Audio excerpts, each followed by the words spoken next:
Terima kasih keselamatan undang-undang. Keselamatan undang-undang, alright. Jadi lagi yang bukan dari tu. Yang bukan dari Jawatankuasa Ekonomi. Siapa lagi? Saya Wan, Izwan. Izwan Jawatankuasa apa tu? Jawatankuasa 4 Tuan, sama dengan Iman. Jawatankuasa 4. Keselamatan undang-undang. Mana? Nama? So dalam grup ni saya tak tahu yang satu betul satu. Yang betul dari grup satu je. Saya dari grup 1 Tuan. Tapi ramai tak masuk lagi ni. Ha, Kasrul grup 1, Syarul grup 1 juga.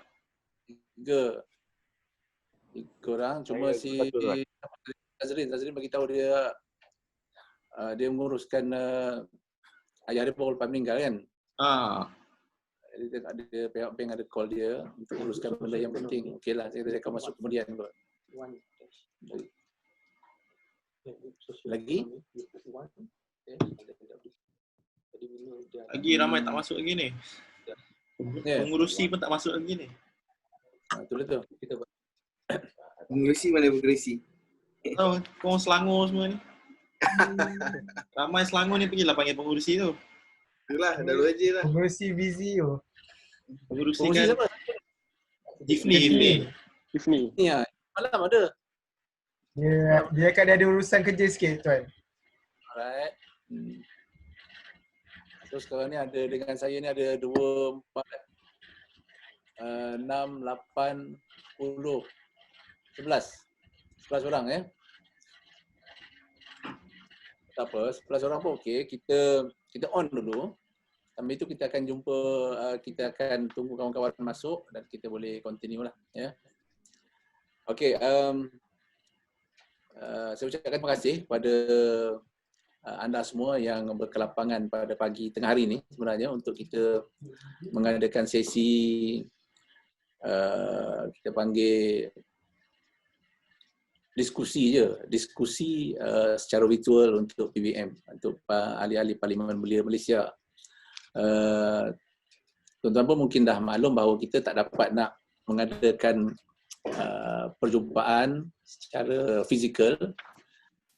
Jadi mula-mulanya kita cuba tunggu juga keadaan reda, tapi apabila kita dapat pandangan daripada keselamatan, pandangan daripada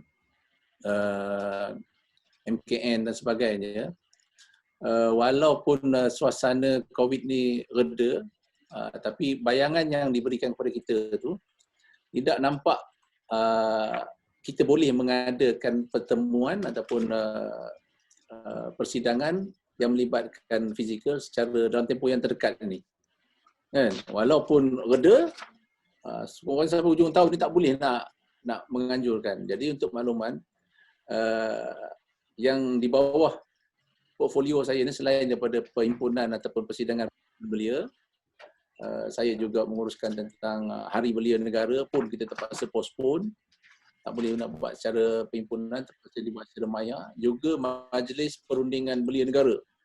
Semua yang jenis besar-besar ni, saya tak boleh buat. Tapi saya terpaksa memikirkan alternatif. Jadi untuk itu, ini salah satu platform untuk kita jumpa dan berdiskusi lah. Bincang-bincang, sembang-sembang, bertanya khabar. Jadi saya harap anda semua sihat. Kalau Kasrun, kalau dia tak pakai mask pun, rasanya okey. Pasal kita berada dalam jarak yang jauh lah. Okey Kasrun, ada yang tak dengar? Saya risau takut anda tak dengar suara saya. Dengar tak? Semua dengar? Semua dengar. Alif boleh dengar? Boleh. Saya boleh dengar. Ilman dengar tak suara saya? Saya dengar. Dengar. Semua dengar. Izwan Iman. dengar suara saya? Jelas Tuan, jelas. Okey. Hakim? Jelas Tuan. Okey. Kasrun dia terus keras macam tu ya? Risau ya? Terus keras. Habis Loading kredit ke Tuan? Loading ke Tuan? Loading Mana si Ani tadi? Si apa? Yang dari Perak tadi? Fika? Yang dari Perak tadi? Lola. Akila. Tu Ifni dah. Ifni, apa khabar?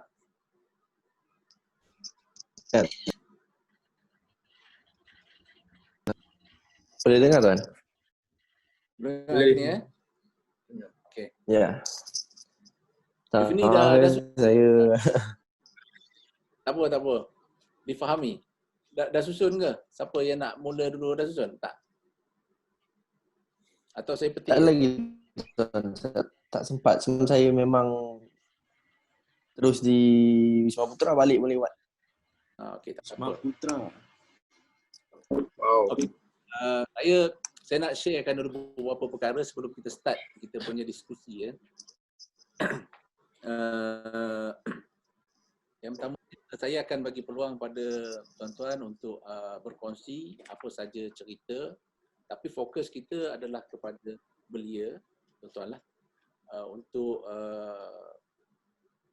kita katakan di bawah tema macam mana belia mendepani pasca COVID. Ini satu benda yang agak penting sebab dia melibatkan apa akan berlaku selepas COVID ini. Jadi itu tema kita, belia mendepani pasca COVID. Tapi di bawah kluster anda, di bawah Jabatan Kuasa Ekonomi, Sosioekonomi ini adalah antara perkara penting. Bila kita dapati laporan-laporan, kajian-kajian yang menunjukkan belia hilang pekerjaan pun ada ramai yang belajar berdepan dengan masalah-masalah pembelajaran, semua kelompok belia lah. Tapi yang lebih teruk tu apabila hilang pekerjaan tu lah. Dia melibatkan bukan saja ekonomi, kalau secara besarnya ekonomi di peringkat masyarakat, kecil sedikit di peringkat komuniti, kecil sedikit di peringkat keluarga, dan kesannya sudah tentulah kepada individu. Jadi benda ni mengganggu anda. Jadi kita nak benda ni kita bincangkan. Mungkin anda boleh nyatakan apa-apa yang kita boleh kongsi. Jabatan Kuasa saya akan rekodkan. Jadi masa yang saya akan bagi untuk bagi kita ni berstruktur sikit, setiap seorang kita akan bagi dalam 2 atau 3 minit untuk bercakap. Tujuannya untuk kita bagi peluang dia bercakap dengan selesa. Jadi dia akan bercakap secara struktur. Kita tak perlu nak interrupt dulu. Bagi dia bercakap. Selepas habis 2-3 minit, selesai dia bercakap tu, saya akan bagi peluang kepada rakan lain sama ada untuk mencelah ataupun untuk menambah fakta atau untuk menyokong, untuk kongsikan apa-apa bahan yang baik, merujuk kepada apa yang diucapkan oleh kawan yang pertama. Okey. Kemudian untuk memudahkan anda, saya harap kita fokus kepada tajuk. Jadi tajuk kita ni adalah berkaitan dengan sosioekonomi pasca COVID. Sosioekonomi pasca COVID. Jadi kita fokus kepada itu saja.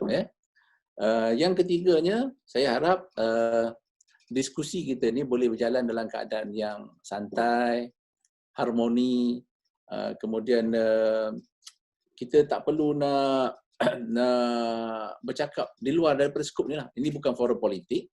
Jadi kita bercakap tentang apa yang akan kita hadapi. Penuh santai, penuh harmoni. Dia bukan forum politik, saya ulang balik. Kemudian yang keempatnya, sekiranya anda nak mencelah nanti, anda boleh tekan button yang ada gambar raise hand tu kan, angkat tangan tu. Jadi klik itu, saya akan tengok dekat skrin saya, yang mana angkat tangan dulu, kita akan bagi dia peluang bercakap. Jadi tak ada masalah. Kemudian kalau keadaan mengizinkan, insya-Allah kita akan bersama sampai lebih kurang pukul 2 petang selama 2 jam. Jadi saya tidak bercadang untuk kita habis selepas 2 jam pasal ada yang bekerja dan sebagainya. Jadi kita ambil masa 2 jam ni yang saya rasakan selesa untuk kita berkongsi. Yang ke-6nya saya nak kongsikan di sini, kita akan laksanakan ini mengikut jawatan kuasa. Kita ada 9, ini minggu yang pertama. Minggu depan setiap hari Rabu kita akan buat. Jadi dia punya jumlah keanggotaannya adalah daripada ahli jawatan kuasa itu, yang 17 orang itu. Tapi kita buka juga satu atau dua orang lagi daripada jawatankuasa lain. Mungkin di sana ada kepakaran yang boleh di-sharekan untuk di sini. Jadi ataupun mungkin waktu dia besok dia tak berpeluang, dia ada urusan lain, dia nak join sini, boleh. Tapi kapasiti kita untuk satu sesi ini lebih kurang 5 orang, termasuk dengan jawatankuasa ataupun urus dia saya. Cuma yang nak join ni nanti kena maklum pada urus dia saya yang leadnya by Cik Adha. Yang ketujuhnya, anda boleh berikan apa saja idea, cadangan atau mungkin juga harapan anda, atau anda nak berkongsi apa yang anda alami pun boleh. Dalam tempoh 3 bulan dah kita berdepan dengan pandemik ini. Kalau nak berkongsi apa yang anda hadapi pun boleh, nak ceritakan pengalaman anda pun boleh. Atau mungkin anda nak bagi, kalau kawan tu bercakap, anda nak support, nak bagi pencerahan, mungkin menyokong, ataupun mungkin juga nak menafikan ada keabsahan ke, boleh. Tak ada halangan. Asalkan kita tidak bercakap bab-bab yang menyentuh tentang politik-politik luar. Ini kita nak bercakap tentang masa depan anda je. Belia pasca COVID. Kemudian setiap yang anda akan cakap itu, saya harap biarlah berdasarkan kepada fakta lah. Bukan andaian semata-mata, tapi memang ada asasnya yang boleh kita rekodkan. Sebab urus dia, kita akan rekod, akan notekan percakapan anda ni untuk kita jadikan sebagai maklumat yang boleh kita panjangkan kepada pengurusan tertinggi ataupun dalam proses kita menyediakan platform dan ruang kepada anda.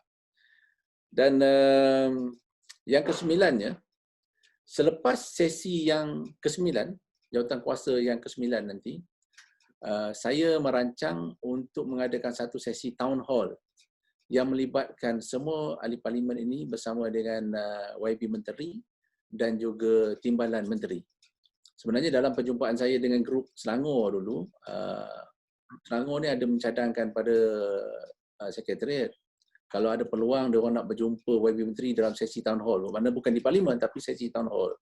Jadi kebetulan dah kita berdepan dengan pandemik ini, jadi kita cuba himpunkan anda dan kita buat sesi town hall secara virtual ni. Kalau ada rezeki, insya-Allah 12 Ogos nanti. Selepas habis sesi yang ke-9, 12 Ogos nanti kita akan buat. Kemudian yang itu kita cubalah mengumpulkan 153 orang ni. Kecuali kalau di kalangan mereka ada yang meletakkan jawatan lah, ada sebagainya memang ada yang menulis surat lah letak jawatan pun ada. Okey. Jadi saya ambil peluang di sini untuk nasihatkan anda semua supaya gunakan platform ini untuk berkongsi idea, berkongsi aspirasi, berkongsi pandangan dan cadangan, dan berdiskusi secara akademik dan penuh ilmiah. Dan saya harap kita boleh gunakan platform ini yang sebaik-baiknya. Ini adalah platform yang terbaik untuk anda lah. Cuma saya suka juga nak share kan, sebelum saya bagi peluang tu, saya suka nak share kan antara larangan-larangan yang ini pun sebenarnya saya dah sebut sebelum ini. Larangan-larangan untuk seorang ahli parlimen belia ketika dia di luar, perkara paling basic adalah untuk tidak menggunakan sewenang-wenangnya logo parlimen belia ataupun nama ahli parlimen belia itu untuk manfaat peribadi. Itu memang tak boleh. Jadi kita gunakan platform ini untuk kita berbincang. Tuan-tuan boleh bercakap kat luar, tak ada masalah, tapi jangan gunakan logo ataupun nama parlimen belia itu untuk manfaat peribadi lah. Untuk makluman, sebelum ini pun ada orang guna nak minta bantuan tapi suruh masuk akaun peribadi pun ada. Jadi benda-benda macam ini memberi kesan kepada 153 orang ahli parlimen yang lain. Jadi yang ini yang kita tak mahu. Jadi kita buat diskusi ni supaya kita boleh berkongsi apa juga pengalaman, apa juga aspirasi, dan hari ini fokus kita adalah sosioekonomi pasca COVID, khususnya yang dihadapi oleh tuan-tuan. Itu saya punya sedikit mukadimah yang begitu panjang sebenarnya tu, dah dekat 20 minit. Cuma sekarang ni saya nak open to the floor. Saya nak mulakan, saya nak bagi pada presiden ni, pengurusinya, Saudara Ifni dah start kot. Kan?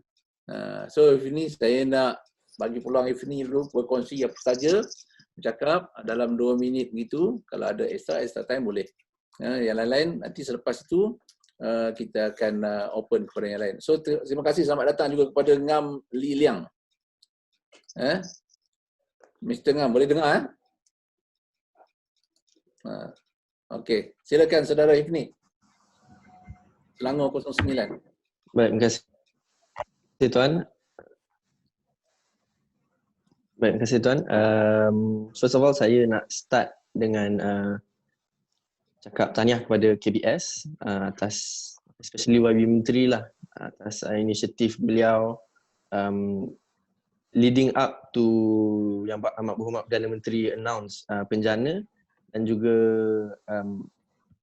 the follow up information yang YB Menteri dan juga pihak KBS beri tentang inisiatif oleh KBS sendiri. Antara satu yang saya rasa paling menarik is the one stop center, one stop page portal e-Belia KBS. Betul. Jadi saya rasa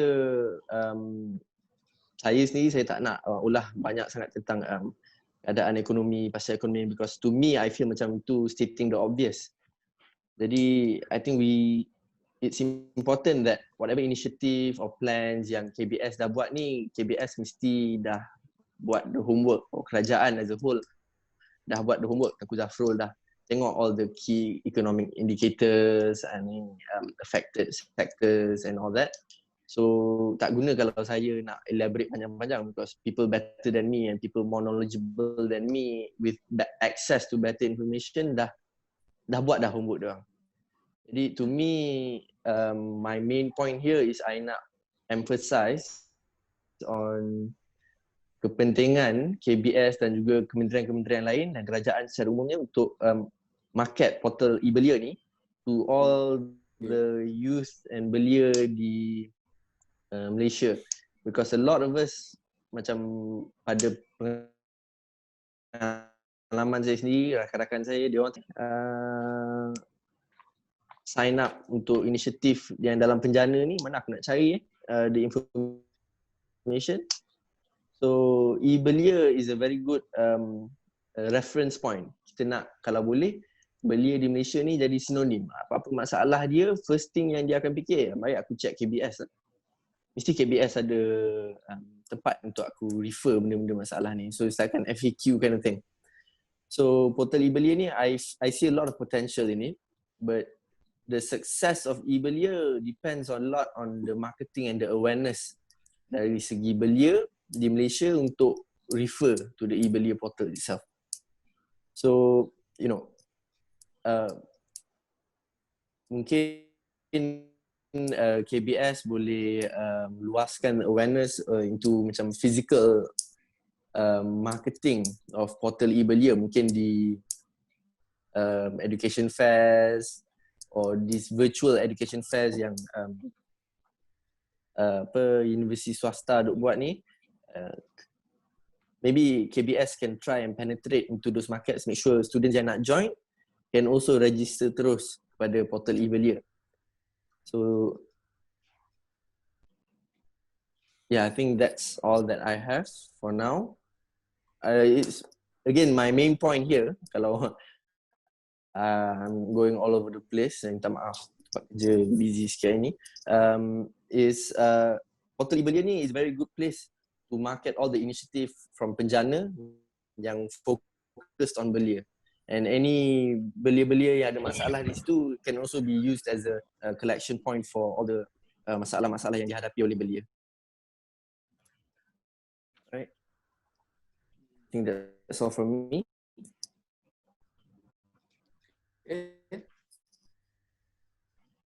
Okay.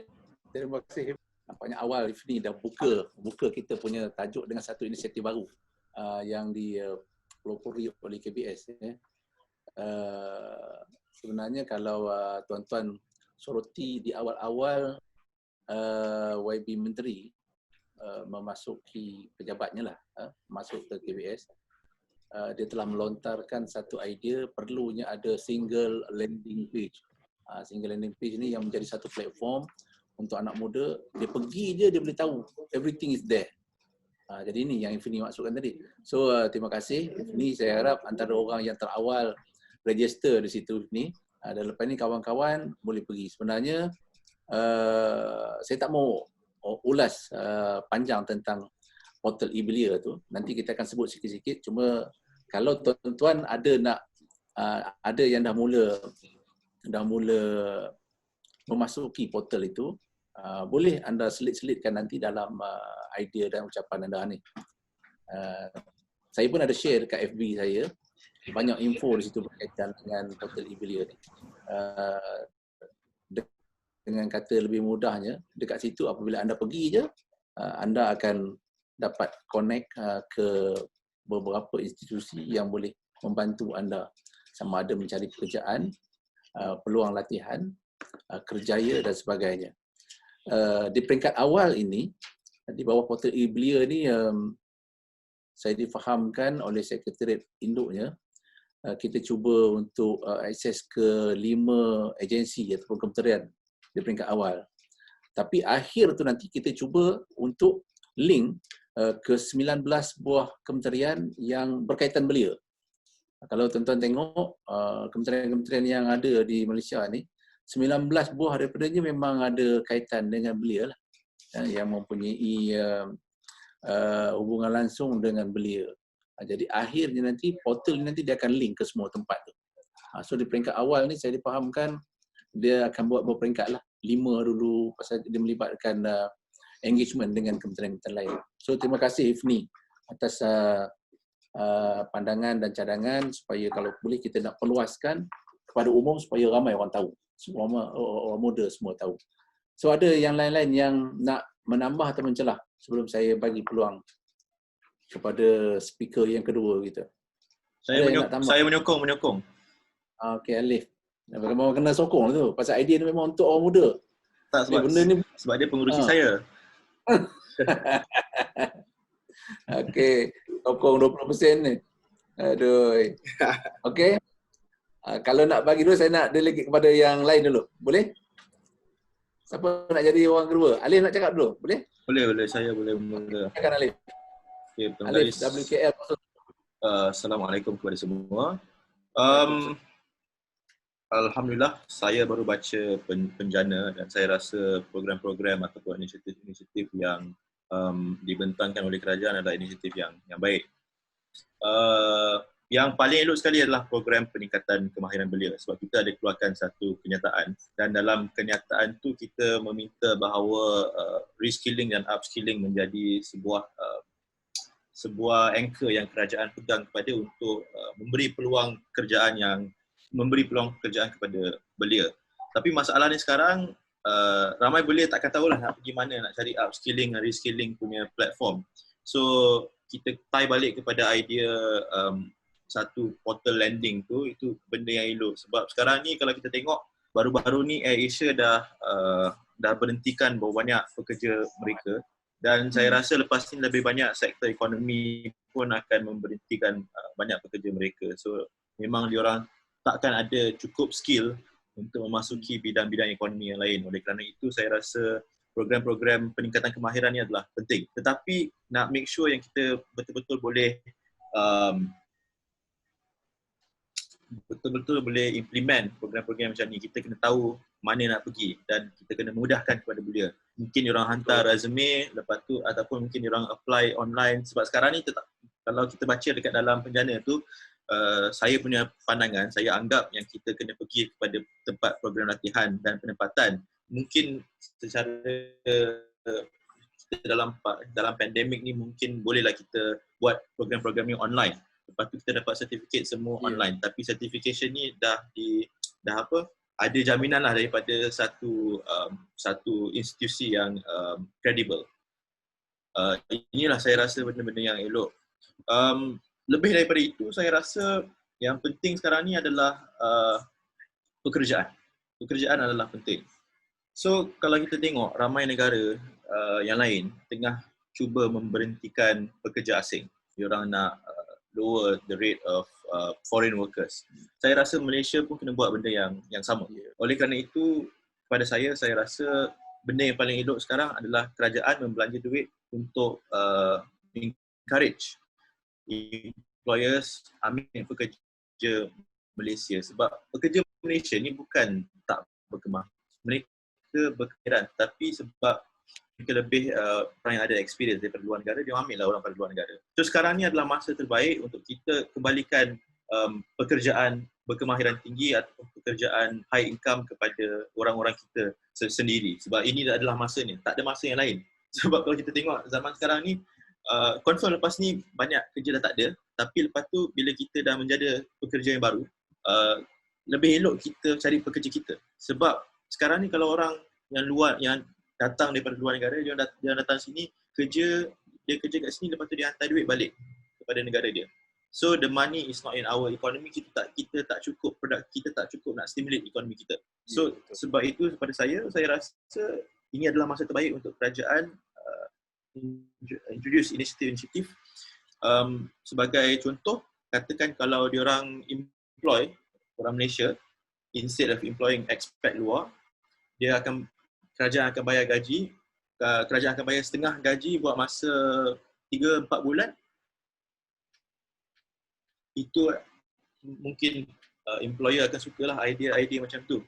So itulah dua-dua idea saya yang saya rasa kerajaan perlu pertimbangkan sekarang, especially Kementerian Belia. Sebab ramai belia zaman sekarang memang ada kemahiran, tetapi sebab tak ada peluang pekerjaan itu jadi masalah ni.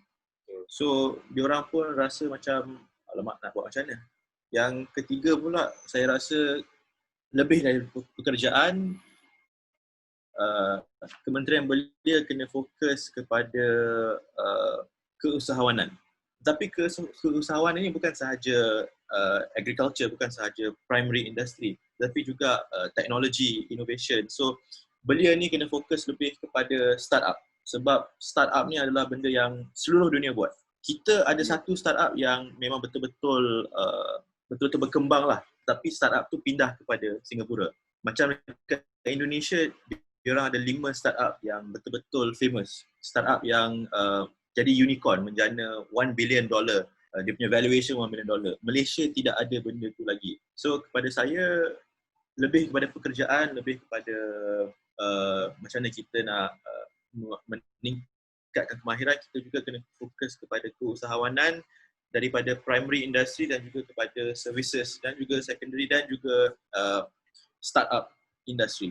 Sebab startup ni kalau kita betul-betul boleh encourage belia kita untuk join startup ataupun diorang ada idea yang bernas, idea yang baru, ini adalah cara-cara untuk kita kembangkan ekonomi kita balik. Tahun 2008-2009 masa tu kita punya ekonomi, tahun 2009 ni, GDP growth kita was negative 1.5%. Tapi tahun selepas itu GDP kita 7.4%.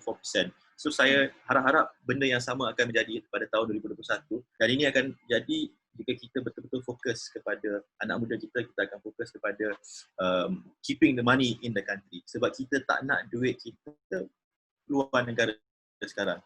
Yang paling penting adalah spending dalam ekonomi, so kita akan fokus spending ni dalam ekonomi, so kita punya akan meningkat. Itulah saya punya pandangan. Okey. Alif sekarang kerja kat mana, Alif?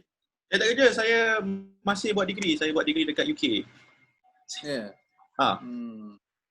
UK, bukan UKM lah Bukan UK Malaysia lah. Dekat UK. Saya setahun lagi. Okey. All the best. Terima kasih tuan. Betul. Apa yang Alif cakap tu betul, memang betul. Salah satu idea Asrat nak buat single landing page tu pasal YB Menteri melihat perlu ada satu platform yang memudahkan orang muda. Dia pergi satu tempat je, di situ ada segala-galanya je. Jadi kalau yang belum sempat nak pergi ke ni portal e-Belia tu, sebagai contohnya bila Alif sebut macam mana dengan penyediaan resume apa tadi, di situ kita boleh connect sampai ke page Perkeso yang menyediakan pelbagai ruang dan peluang, termasuk di situ ada lebih 8,000 syarikat yang menawarkan pekerjaan yang berdaftar dengan Perkeso. Jadi bila anda isi maklumat anda dekat situ, dia akan channelkan bidang kerja mana yang sesuai dengan kita, malah kita boleh dipantau ataupun dibantu secara cara pengawasan dan didikannya oleh macam kaunselor lah yang akan guide kita sampai ke peringkat itu. Jadi pergi ke page itu nanti, My Belia, anda akan dapat betapa mudahnya usaha, betapa banyaknya usaha yang kita buat untuk membantu golongan belia. So terima kasih Alif di atas pandangan yang cukup baik dan bernas. Ya. So ada siapa nak support ataupun nak tambah? Atau tak mau, dia ada point dia sendiri. Ya. Kalau tak ada, saya nak pergi kepada siapa selepas ini dalam grup. Nik Muhammad Najib, okey. Mana Nik? Nik Muhammad Najib. Saya tak nampak kat sini. Tak ada. Tak ada. Dia Okey, kita bagi pada ni. Afiq boleh, Afiq. Afiq Negeri Sembilan. Afiq Latif. Afiq boleh dengar suara saya, Afiq? Afiq dia tak respon. Okey, saya nak bagi kepada siapa lagi ya?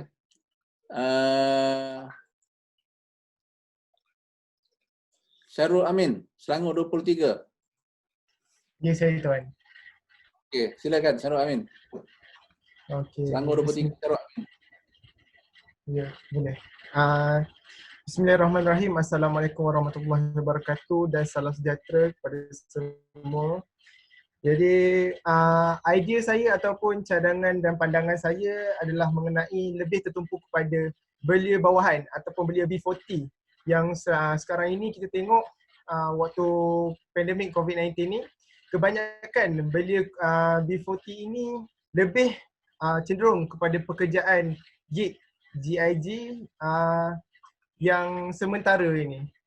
Jadi pada pandangan saya, golongan-golongan belia ini perlu dibantulah sebab seperti yang kita tahu, pekerjaan gig ni hanyalah sementara, tiada perlindungan sosial. Jadi saya mencadangkan untuk kerajaan menggesa beberapa syarikat untuk memberi ataupun memberi inisiatif kepada pekerja-pekerja mereka untuk ada perlindungan sosial. Contohnya seperti insurans, KWSP dan sebagainya. Kerana seperti yang kita juga mengetahui isu-isu semasa sekarang, penghantar makanan ataupun GrabFood, Foodpanda ini semua sangat cakap macam mana? Keselamatan sangat inilah keselamatan mereka diancam. Jadi seperti yang kita tahu ada yang kena langgar, aksiden dan sebagainya. Jadi yang seperti yang kita tahu sekarang, pekerjaan gig ini masih tiada lagi perlindungan sosial. Jika ada pun syarikat-syarikat tersebut hanya memberi pilihan kepada mereka sama ada nak ada insurans ataupun tidak. Jadi pada pendapat saya, seperti saya juga pernah bekerja sebagai GrabFood sendiri. Jadi pengalaman saya tu menyebabkan saya rasa ingin bawalah pandangan ini kepada pihak KBS sendiri kerana ramai 50 ke 60% golongan belia yang pada pandemik COVID-19 ni ramai yang ke arah pekerjaan gig ini. Jadi antara sebab yang mereka untuk melakukan pekerjaan ni adalah sebabnya satu, kerjanya fleksibel. Lepas tu kadang-kadang seminggu boleh dapat gaji yang lumayan. 1,000 ke atas dah boleh dapat. Tapi dan juga yang ketiga adalah mereka ni kebanyakannya yang tiada kelulusan ataupun student-student ataupun lepasan graduan yang masih lagi tiada pekerjaan. Jadi pada pandangan saya, elok jika pekerjaan gig ini diberikan inisiatif perlindungan sosial kepada mereka agar ada persediaan mereka untuk masa hadapan dan juga keselamatan dan juga keselamatan mereka juga dapat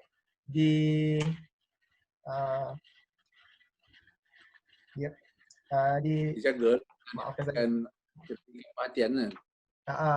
berikan perhatian, diberikan perhatian daripada syarikat-syarikat tersebut. Jadi itulah pandangan saya untuk golongan belia yang melaksanakan pekerjaan gig ini. Jadi seperti yang saya tahu, rakan-rakan semua mempunyai idea-idea ataupun lebih pandai daripada saya tentang ekonomi ataupun pekerjaan-pekerjaan seperti ini. Mungkin rakan-rakan boleh memberi idea-idea lebih baik untuk pekerjaan gig ini mempunyai perlindungan yang baik dan juga dapat mengangkat belia-belia B40 ini. Itu saja daripada saya. Terima kasih. Terima kasih. Syaril Amin. Kalau kita tengok dalam berita malam tadi kan, dalam berita malam tadi pun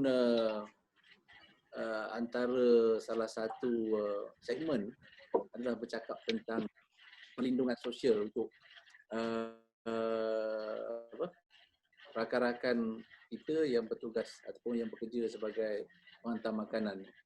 Memang betul, memang tidak ada perlindungan dan apa yang berlaku ke atas mereka semenjak 2 menjak ni memang kita pun rasa kesian lah kan. Betul macam yang Syaril Amin cakap tadi. Dia perlu ada perlindungan, perlu ada insurans ataupun KWSP. Tiba-tiba industri ataupun pekerjaan sebagai penghantar makanan ni begitu ramai sekali yang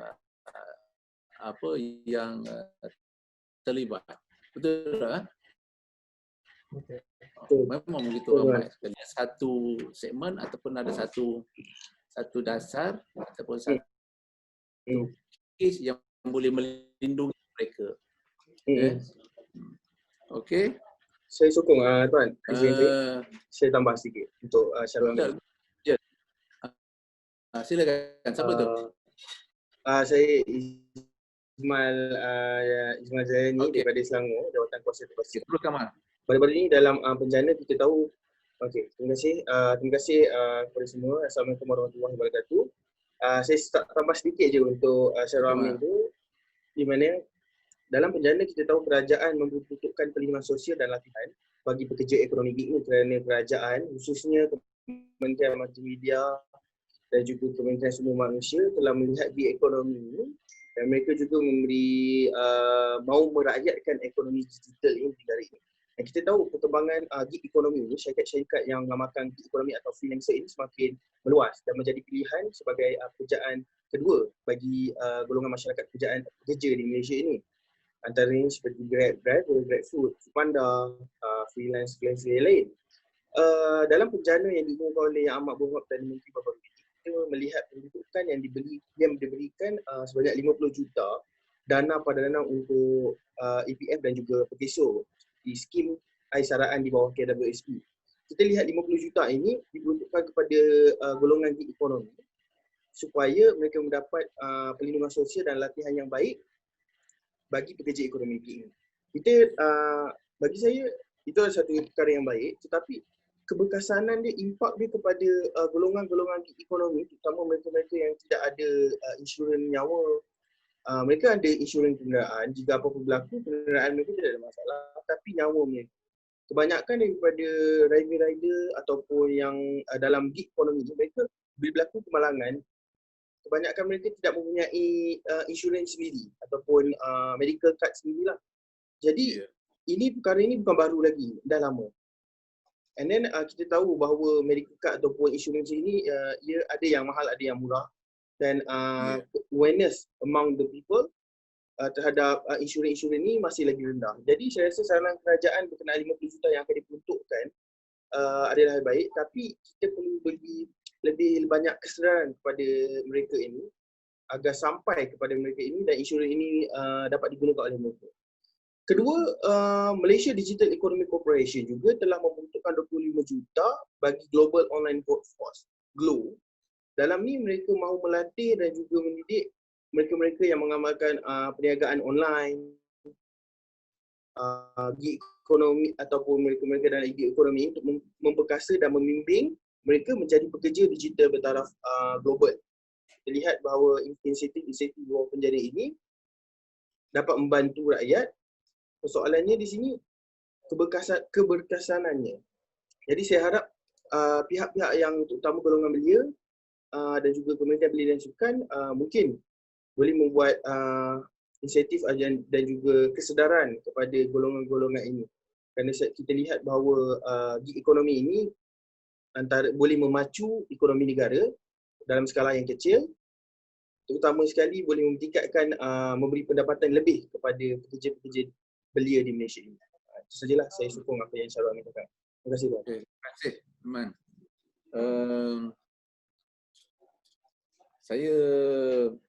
Saya suka nak bertanya kepada tuan-tuan dan puan yang ada di dalam diskusi kita ni. Ada tak yang terlibat dengan pembuangan pekerjaan yang hilang pekerjaan dalam tempoh ni, ada tak? Ataupun memang dalam keadaan yang comfort? Ada tak dekat lagi? Saya ada kawan yang kerja dengan Air Asia. Okey, siapa? Dah batch saya time sekolah dulu, dalam 3 orang, semua kena buang. Semua kena buang. Semua kena buang. Seorang pilot, 2 orang pilot, seorang aeronautic engineer. Pilot pun kena. Pilot tu itu gaji dia berapa? Gaji pilot. Zek, tahu Zek? Tak tahu lah, tapi 6-7k kan. Sebab dia gaji ikut trip. Kalau dia first officer baru masuk dalam 3,000. Tapi bila dah captain, AirAsia bayar 30 hingga 40,000. Betul. Sebab saya ada jumpa seorang yang gajinya dah sampai secah 60k pilot ni. Apabila dia mula-mula tu ingat tak? Dia punya tugas tu ada seminggu tak ada. Lepas tu 2 minggu, 2 minggu tak ada. Sampai akhirnya trip dia tu sebulan tak ada. Dan dia hilang pendapatan mengejut tu. Pilot. Jadi saya kata, mula-mula tu saya ingat, kau gaji 60,000, boleh cover berapa bulan gaji aku ni macam tu. Tapi rupanya iyalah, dia ni sebulan gaji besar, belanja overhead lain kan. Betul. Saya tengok dia struggle betul. Dia nak, walaupun 60k, bila hilang 2 bulan betul-betul tu, penuh dia, tersandar dia. Jadi ini satu, saya kata gaji kau besar ni, jauh beza dengan gaji aku. Tapi dia mesti rumah mahal, kereta mahal. Gaya hidup dia punya kan. Nice. Style dia orang gila. Gaji tinggi, gaya hidup. Style dia orang macam sikit lah. Cuma saya nak share kan sebelum sekali kepada rakan kita yang keempat. Saya nak share kan bila disebutkan tentang jenis-jenis perniagaan, disebutkan tentang kehilangan pekerjaan, sedang diusahakan sekarang ini yang kita panggil sebagai Skim Perantisan Nasional, SPN. SPN ni nanti memberi peluang kepada belia untuk diambil dan diattachkan dengan beberapa kementerian untuk satu tempoh yang agak panjang, dalam 6 bulan macam itu kata silap saya, yang dilatih dan dipayar sehingga dia dapat kerja. Nanti ini akan kita laksanakan, akan diumumkan, sedang disiapkan dia punya paper. So ini salah satu inisiatif untuk membantu golongan Ini macam skim ke Tuan Zan? Ya, betul. Assalamualaikum. Macam skim. Assalamualaikum. Dengar? Assalamualaikum. Dengar. Ini siapa ni? Afiq, saya Afiq. Afiq. Okey, teruskan Afiq. Berkenaan soalan Cik Azan sebentar tadi, ada bertanyakan siapa yang terkena ataupun terlibat atas pembuangan pekerja, betul tak? Okey, saya salah seorang yang terkena sebab saya buat kerja sampingan walaupun saya belajar. Saya bekerja dengan Tupperware Ampang, dan di sana saya sebagai editing skrip untuk dia punya hebahan publicity. Pembayaran dia bayar saya sebulan 1.2k. Okey. Tapi banyaklah skrip yang kena buat ataupun penulisan berita untuk mereka, mereka punya hebahan. Jadi Okey. setelah PKP surat tawaran saya berkuat kuasa selama 6 bulan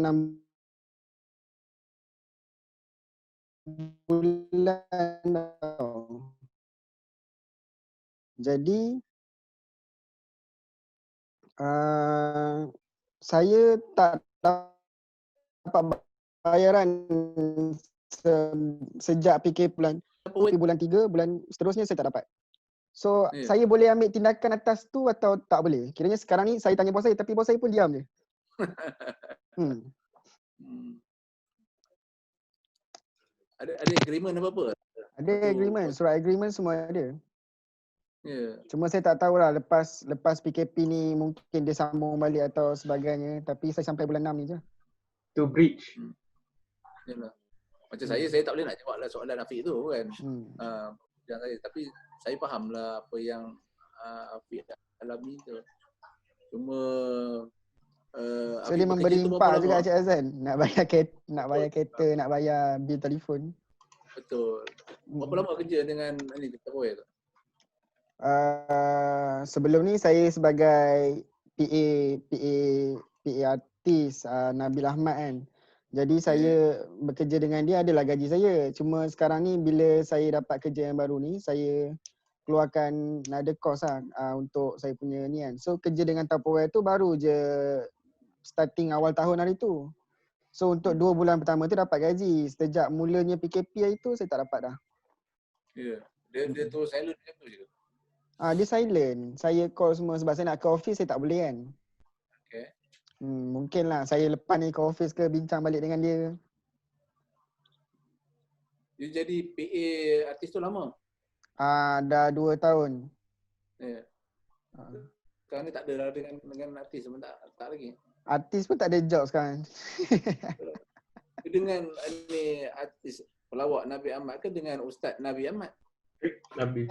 Pelawak Nabil Ahmad. Lawak ke Cik Zan? Kalau saya duduk dengan Ustaz, saya dah berkupiah ni. Salah jawatan kuasa ni. Kuasa lain ni. Okey Cik Azan, terima kasih. Teruskanlah yang lain. Okey. Terima kasih. Afiq. Afiq, you kat Negeri Sembilan ni duduk mana? You wakil Negeri Sembilan? Saya dekat Seremban 2. Seremban 2. Dekat je, kat KL setengah jam je. Alright. Okay, saya nak terus kepada Selangor 16 boleh? Betul boleh, kalau nak cakap dulu pun boleh. Kalau ada nak cakap dulu, tekan je yang recent tu.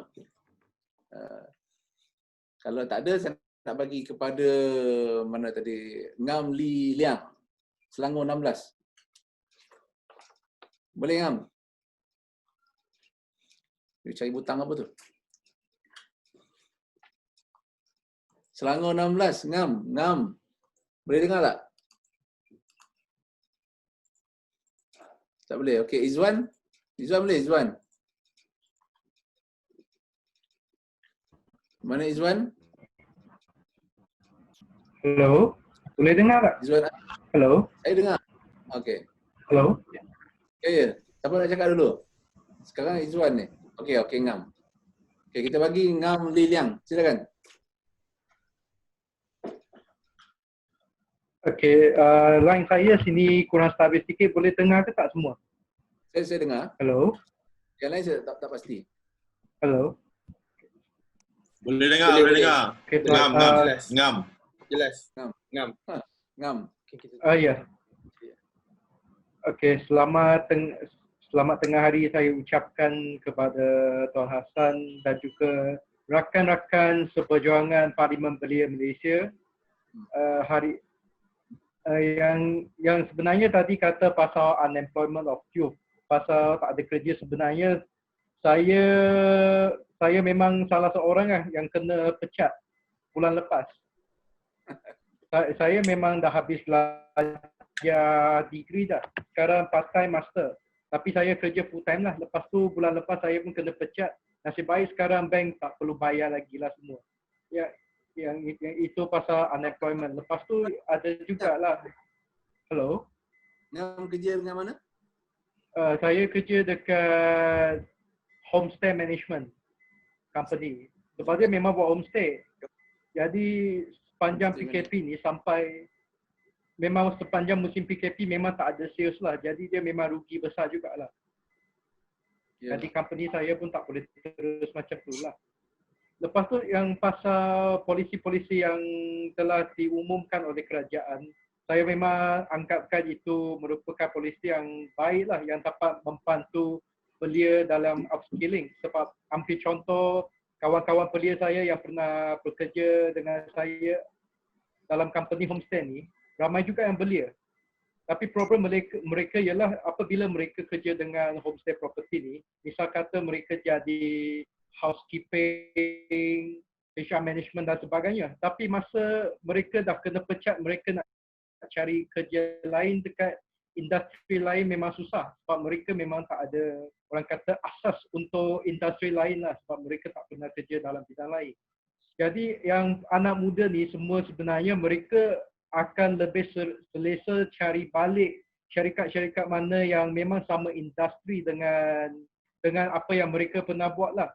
Tapi masalah sekarang ni, ambilkan hospitality industry ni, dekat Malaysia hampir lebih separuh memang tak ada bisnes lah. Memang mereka pun tak nak ambil bekerja dan sebagainya.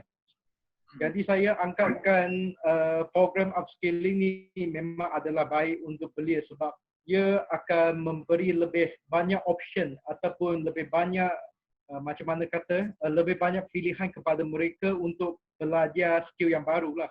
Jadi lepas mereka dapat skill yang baru ni, baru lebih senang untuk mereka tukar bidang ataupun industri untuk mereka cari kerja lah. Tapi ada juga cabaran untuk jangka masa pendek ialah misal kata sekarang ni untuk bantuan-bantuan semua ni, ada belia yang tak dapat lagi bantuan. Lepas rayon tak dapat jugalah sebab dia yang pasal bantuan prihatin nasional ni, dia ambilkan apa ni? Dia berdasarkan gaji pada tahun 2019 kan, kalau tak silap saya. Macam ni lah banyak juga kawan saya yang sebelum Disember 2019 memang dah hilang kerja 2-3 bulan. PPN tak dapat juga sebab dia dekat dekat explanation PPN ni dia kata sebab gaji dia lebih tinggi daripada 4,000. Padahal lepas PKP ni dia tak ada gaji langsung. Jadi dekat situ banyak jugalah belia yang macam mereka ni memang tersadai dekat situ lah. Tapi kalau macam saya mungkin saya nasib baik sikit sebab simpan duit ada buat simpanan lah. Jadi bolehlah survive sikit lagi. Jadi harapan saya selaku belia awam ni, saya haraplah juga kementerian boleh mempercepatkan lagi proses lah untuk verify semula PPN ni untuk kategori-kategori tertentu lah. Yang macam saya kata ni lah. Sebab upskilling ni dia untuk jangka masa mungkin dalam jangka masa medium term ataupun jangka masa panjang. Tapi dalam jangka masa pendek ni, kita nak survive, nak makan duit juga tu. Jadi memang saranan saya ialah supaya kerajaan dapat mempercepatkan proses ni lah untuk supaya dapat memberi cash ataupun tunai secara dalam masa singkat ini supaya dapat membantu mereka dalam menampung kehidupan mereka. Itu sajalah daripada saya. Okey, terima kasih Ngam. Memang Ngam. You lama ke kerja dengan homestay management tu itu? Saya start bulan November tahun lepas. Saya start kerja tahun lepas bulan November. Sebelum bulan November saya kerja sebagai setiausaha kerja dekat Pergerakan Pemuda Malaysia, NGO lah. Salah satu badan gabungan bawah MBM. Okay. Jadi lepas tu baru saya start kerja dengan homestay ni start masa bulan November. Tak lama lah. Lepas tu masa bulan Mei baru kerja setengah tahun terus kena buang dah. Macam tu lah sampai bulan Mei lah kena buang. Nasib baik dia masa bulan Mac, bulan April dia bagi gaji jugalah. Cuma Bagi gaji, masa bulan Mei kena buang, dia ada bayar lah semua. Tapi mungkin dia tolak EPS also semua, lepas tu dia tolak lagi gaji 30% lah start bulan Mac. Macam tu lah. Tapi boleh lah survive lagi. Yalah. Jadi sekarang tengah apply lagi kerja. Okay, terima kasih Ngap. Thank you very much. Saya nak pergi kepada, saya nak dengar suara orang perempuan ni. Nur Akila ni. Kan? Perak 03. Kita dengar. Ramai juga yang wanita ni buat kerja macam tadi lah. Buat berniaga dari rumah online. Ramai sepanjang tempoh PKP ni. Dan industri tu agak hidup pula dalam tempoh PKP ni. Sama ada industri ni pekerjaan penghantaran ke ataupun perniagaan secara online ni, dia cukup aktif lah. So Akila macam mana? Kongsikan. Assalamualaikum dan salam sejahtera saya ucapkan kepada Tuan Hazan dan sahabat-sahabatnya lain. Terima kasih kerana telah merancang satu platform diskusi secara atas talian ni. Dan terima kasih kepada sahabat-sahabatnya lain yang telah meluangkan masa untuk melibatkan diri dalam sesi diskusi jawatankuasa sosioekonomi. Okey, berkenaan keadaan semasa sekarang, itu kita tahu sejak 18 Mac yang lalu kita perlu dikuarantin. Okey, sekarang dah hampir dalam 3 bulan. Okey, berkenaan keadaan semasa ni, saya salah seorang yang terpaliklah dengan keadaan ini. Saya bukan salah seorang yang kena buang kerja ke apa, tapi saya masih seorang pencari pekerjaan.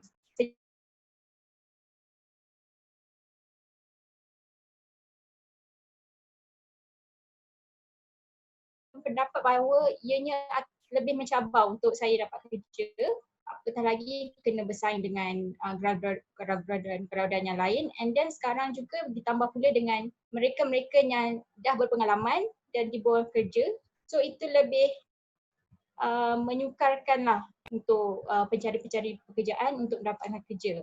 So macam saya bagi contoh macam tempat saya sendiri di Tapah Perak ataupun saya ataupun di Ipoh Perak lah lebih besar. Okey, kerja yang ditawarkan adalah sangat terhad, apatah lagi ianya bukannya kawasan yang besar seperti Selangor. Jadi macam beberapa dalam sebulan sejak PKP ni memang saya ada juga cari-cari kerja. Saya dah pergi pusing satu Ipoh tu, tapi adalah saya dapat interview, tapi majoriti memang buat masa sekarang diorang tak ada ambil pekerja. So tengok keadaan sekarang peratusan menganggur pun tinggi. Jadi saya berasa bimbang lah dengan keadaan akan datang. Macam para graduan pun dah penat-penat belajar, mestilah nak kerja kan. Tapi dah beberapa bulan ni memang saya cuba cari kerja tapi still tak dapat juga. Jadi saya berharap agar dengan pembukaan sektor pelancongan pun dah mula dibuka. Kita tahu yang ramai juga pekerja hotel yang telah dibuang kerja. Jadi saya harap dengan pembukaan semula sektor pelancongan ni akan buka juga peluang pekerjaan untuk yang memang bekerja ataupun yang telah terpalit dengan kesan kena buang kerja sebelum ni. Jadi saya rasa sejelah dari saya. Kira dekat Dun Perak pun ahli adun adun belia. Ya, saya adun belia Perak juga. Bila last persidangan? Oh, sebenarnya persidangan Dewan Belia Perak dah berakhir hujung tahun yang lalu. Jadi penggal untuk Kila dah habis ke ataupun masih lagi? Oh, dah habis dah. And then untuk Dewan Belia akan datang pun mungkin tak ada pemilihan, belum tahu lagi pemilihan yang baru bila sebab mengambil kira keadaan sekarang lah kan. Mungkin tahun depan kot kalau ada. Okay, Kila dah pergi dah ke portal My Belia tu? Portal My Belia, okey. Saya tahu yang dekat KSO pun ada menyediakan kursus-kursus online kan. Saya ada tengok juga tapi saya belum try lagi lah. Saya pergi ke portal My Belia tadi yang kawan kita sebut tadi. pergi ke portal tu. Dari situ nanti you akan dapat link untuk yang ke Pekeso apa semua sekali itu, tapi kau pergi melalui portal Mabilia. Bila you pergi ke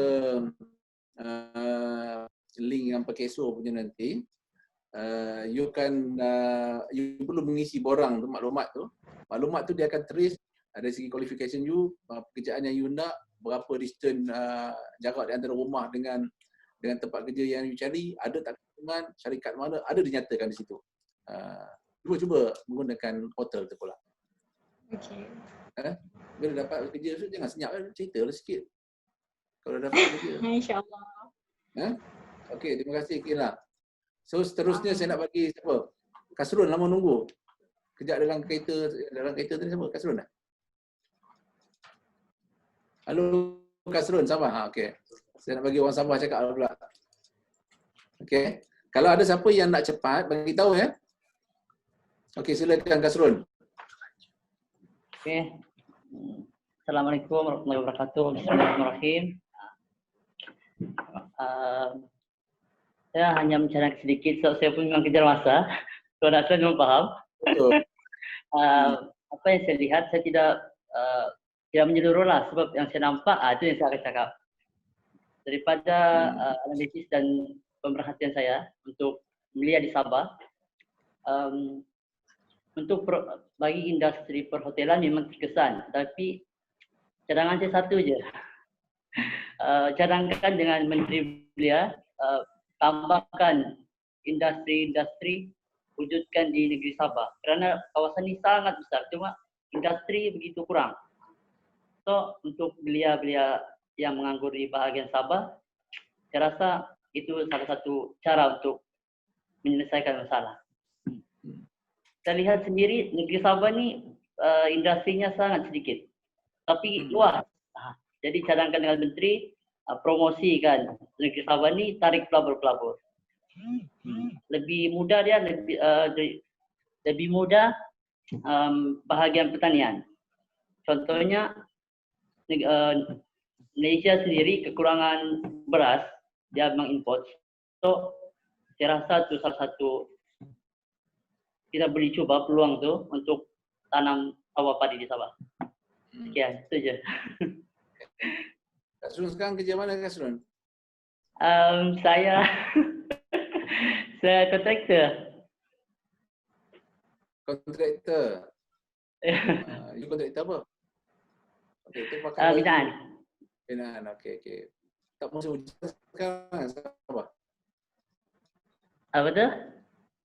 Sekarang musim hujan Sabah? Hujan. Musim apa? Hujan ke? Musim hujan? Hujan. Malam hujan. Saya driving dari Sandakan, Kota Kinabalu hujan. Kota Kinabalu. Bila Kasrun cakap tentang industri di Sabah, yang ini mungkin di bawah kerajaan negeri punya polisi ya. Kita mungkinlah kalau kerajaan negeri dia punya polisi-polisi untuk menambah ataupun membanyakkan sektor industri di Sabah. Tapi saya faham Sabah ni dia besar, luas dan memang ada banyak kawasan yang boleh dibangunkan. Tengoklah kalau Kasrun ni seorang kontraktor yang berjaya pun boleh terlibat dalam industri tu. Tanam padi bukit, padi rumah semua kan. Kecil je. Boleh lah, sikit-sikit. Tapi kena jimat jugalah. Ya. Kena jimat. Last dapat job bila? Tahun sekejap lah. Tahun lalu kot, bulan 8 macam tu. Ya. Tapi okey lah. Masih boleh survive. Apa? Masih boleh cover lagi. Ada projek apa tu? Ceritalah mana. Nanti PM tak boleh tunggu. PM tu PM. Nanti saya turun Sabah saya boleh cari awak. Tapi kena jimat jugalah. Betul. Apa ni peluang pembinaan pun terhad dah sekarang kan? Terhad, cukup terhad. Tapi memang saya rasa perlu ada kerjasama lah antara Ketua Menteri Kerajaan Negeri Sabah dan kalau boleh dengan Menteri Belia lah saja bincang apa yang perlu untuk belia. Itu yang saya nampak sebab saya di Sabah kan. So itulah cadangan saya untuk orang Sabah. Alright. Terima kasih. Razan, saya minta diri dulu. Beres. Saya ada kerjaan. Okey. Terima kasih. Assalamualaikum. Terima kasih banyak. Dekat sana kan.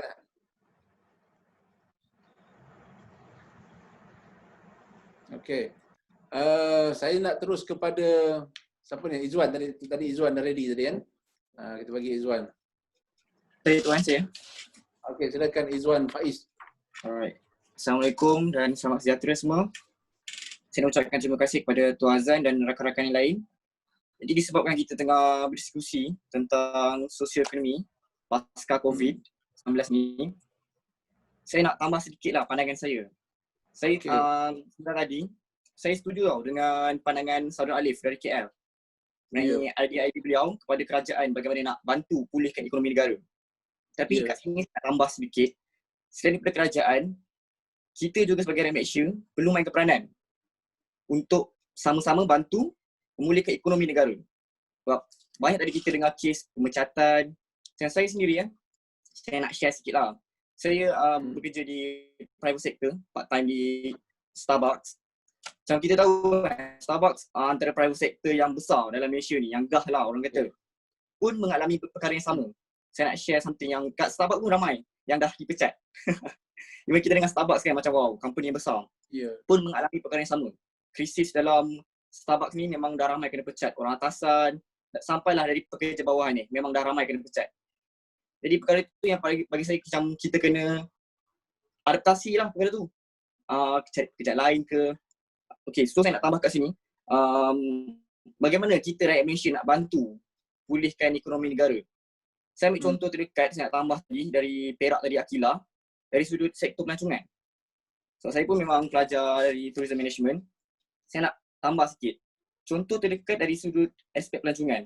Kita boleh, sekarang kan kita dah boleh PKPP ni, Perdana Menteri dah umumkan PKPP, kita dah boleh rentas negeri dah. Betul tak? So bagi saya, timing lah masa yang paling sesuai untuk kita support kita punya local brands. Contohnya dari sudut pelancongan. Kita boleh melancong domestik ke Perak ke, contoh saya duduk KL, saya nak pergi ke Perak ke Kelantan, ke Johor dan sebagainya.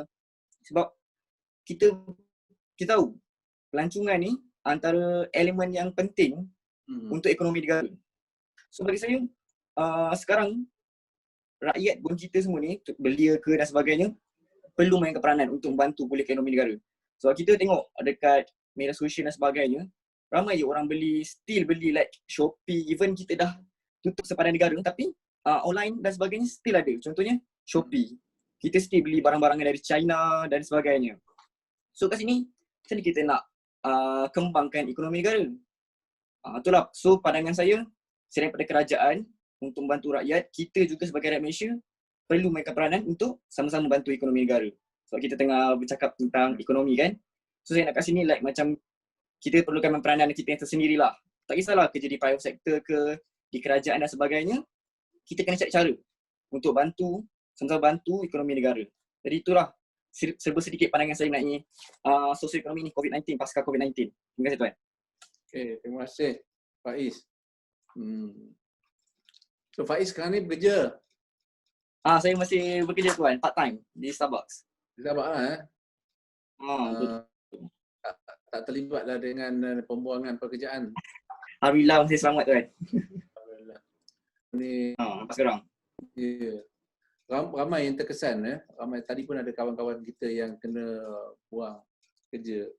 Ada satu kawan saya bercerita dalam tempoh COVID ni,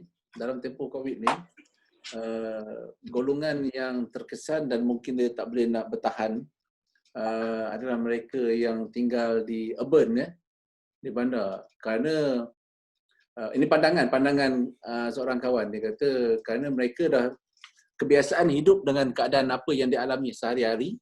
Sekali apabila berlaku nak keluar rumah tak boleh, nak cari kerja tak boleh, nak cari sumber, nak berhubung semua tak boleh. Jadi golongan ini yang tinggal dekat urban ni yang paling tak dapat bertahan. Dan satu-satunya kumpulan ataupun kelompok yang dikatakan dapat bertahan ni agak-agaknya siapa? Ya dia tak kisah COVID ke apa ke, dia tak kisah. Boleh agak tak? Afiq, ni Izzuan boleh agak tak? Grab driver Macam mana? pergi ni lah, Grab driver ke, Foodpanda ke, yang tak terkesan mungkin. Itu pun kalau yang itulah yang itu peluang pekerjaan yang baru yang tiba-tiba muncul, tiba-tiba top kan.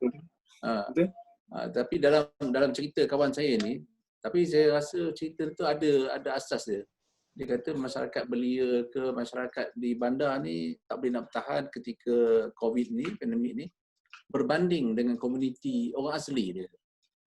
Komuniti orang asli.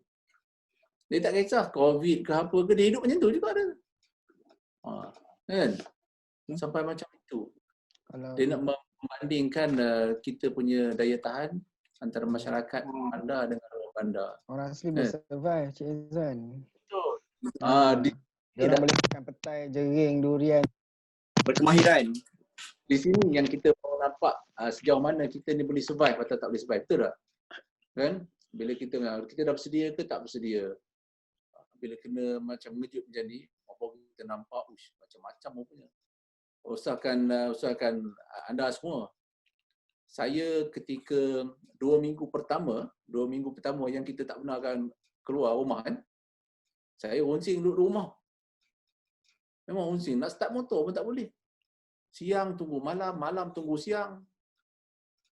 Saya tak tahulah tuan-tuan, tapi saya Allah jam. Okey. Itu cabaran baru yang perlu kita hadapi. Saya nak bagi peluang pada siapa ni? Haziq, Johor 01. Okey Haziq. Okey, silakan Haziq. Kita ada 45 minit lagi. Sebenarnya, Assalamualaikum warahmatullahi wabarakatuh. Terima kasih sebab buat sesi macam ni, walaupun sebenarnya saya tersalah tarik sebenarnya. Saya ingat ada lagi. Pendapat saya berkenaan dengan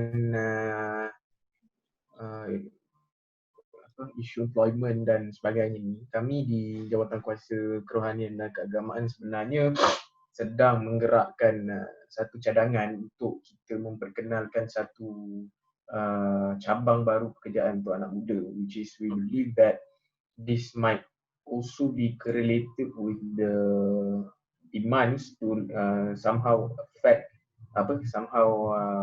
memberikan kesan kepada sektor ekonomi kita lah. Seperti yang kita tahu, saya bagi briefly idea saya. Seperti yang kita tahu, sekarang ni kita sedang berada dalam keadaan kerajaan masih tercari-cari lagi sumber ekonomi yang boleh untuk menjadikan kita stabil semula selepas pandemik COVID-19 dan sebagainya. Dan apa yang saya nampak adalah satu potensi yang ada. Sebenarnya kita adalah antara negara pengeluar makanan halal terbesar di dunia. Kita is the leading country in the halal punya products and halal punya food and so on lah.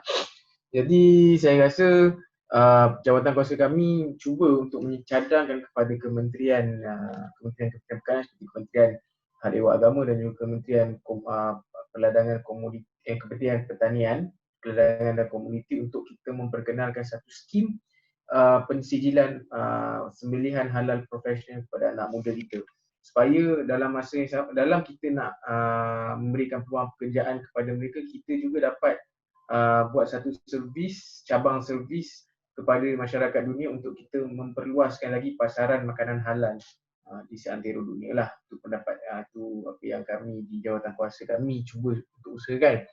Dan saya rasa benda ini adalah satu perkara yang boleh digerakkan bukan daripada konteks kita sendiri sebagai wakil Parlimen Belia, yang saya kira kita dipilih oleh masyarakat, oleh belia untuk mewakili mereka untuk kita cari, instead of kita meminta kerajaan buat itu ini, why not we suggest what the government should introduce in the job market. Apa yang kerajaan sepatutnya buat untuk memperluaskan lagi pasaran kerja dan memperbanyakkan lagi peluang pekerjaan. Saya rasa antaranya adalah kita cari apa lagi yang mungkin terkurang daripada sudut peluang tersebut. Contoh macam tadi saya dengar ada saudara Afiq dia kerja dengan artis, kerja dengan publicist, sebagai publicist dan sebagainya. Why not kita perkenalkan servis untuk publicize staff, customer service and all, macam tu lah. Saya rasa cadangan-cadangan yang lain semua bagus. Semuanya itulah daripada konteks saya sendiri, saya melihat kepada bagaimana kita sebagai wakil belia untuk mencadangkan kepada kerajaan dengan inisiatif kita dan jawatan kuasa kita sendiri untuk menggerakkan sesuatu. Itulah pendapat saya. Terima kasih Aziz. Terima kasih juga walaupun dalam grup lain sudi join yang di sini is good. Tak ada masalah. Memang konsep itu macam yang saya sebut tadi, walaupun kita dalam grup jawatan kuasa itu ada 17, tapi kita bagi kota 1 atau 2 orang dari grup lain untuk join, untuk share mana-mana yang mungkin dia boleh share kan. So saya nak bagi peluang pada rakan-rakan kita dari kumpulan jawatan kuasa 1 ni yang belum lagi bercakap, selain sebelum saya bagi pada ada beberapa orang lagi, Nik, Najib belum, Nazmi belum. Saya nak bagi yang kumpulan dari grup 1 dulu. Siapa lagi yang belum bercakap? Saya minta diri dulu Cik Azan, saya ada kelas. Okey. Kita jumpa lagi. Okay, insyaAllah. Thank you. Alright. Thank you dari kumpulan 1, siapa dia? Nazmi. Okay, silakan Nazmi. Halo Nazmi. Okey. Nazmi ke ataupun Nazmi atau Nazmi? Tuan, bagi yang selain dulu lah sebab saya masih ni dalam kereta. Ya. Saya nak dengar dulu. Okey. Kalau gitu saya nak bagi kepada ni lah. Ni. Ashraf. Okey, silakan Ashraf. Melaka 03.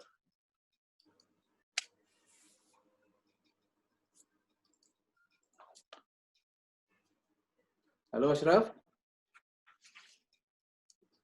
Tuan Azan, saya minta diri juga. Ya. Assalamualaikum Tuan Azan. Siapa tu? Maaf, Azan saya tak lagi. Saya nak siap untuk bekerja. Terima kasih. Okey. Nanti inilah PM je lah. Boleh Tuan. Terima kasih. Okey, silakan Nik Muhammad Najib Ashraf, Nik Zulkifli. Okey, silakan. Assalamualaikum. Terima kasih kerana beri peluang untuk saya bercakap. Mengenai pasal pasca COVID untuk sosioekonomi belia ni, saya juga antara orang yang terkena terbias di mana saya telah melibatkan diri dalam skim latihan Satu Malaysia bersama TNB. Lepas tu saya diberi invitation for next interview. Akan tetapi untuk next interview tu saya di-holdkan dan tak tahu bila. So saya senyap. And then saya juga ada mengikuti Belia Bekerja yang disebarkan oleh KBS sendiri. So dekat situ saya ada juga belajar tentang cara menggunakan LinkedIn dan improve in communication skill. Tapi ada beberapa yang saya kurang yakin dengan Belia Bekerja ni adalah peluang pekerjaan yang dijamin oleh kerajaan hanya membuka peluang pekerjaan seperti kebanyakannya macam store untuk Tesco, untuk bahagian seperti yang buruh-buruh yang levelnya seperti SPM.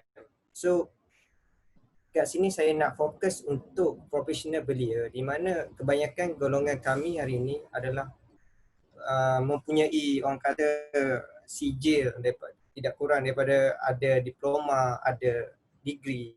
Jadi kami tidak memilih untuk mendapat peluang pekerjaan. Cuma kami mengharapkan kerajaan hari ini untuk suntik sedikit dana kepada JLC ataupun untuk JLC sebab ramai antara pekerja-pekerja kontrak hari ini dalam konteks belia sendiri tidak disambungkan kontrak. So itu macam macam mencabar lah sebab dia orang nak bayar expenses and everything. Okay, untuk program upskilling dengan reskilling, saya memang menyokong dan benda ni amat bagus. Cuma kalau kita upskilling dengan reskilling, bagaimanapun sebenarnya peluang pekerjaan tidak ada. Benda ni orang kata kena ada satu perhubungan jabatan pekerjaan dengan skill yang setara.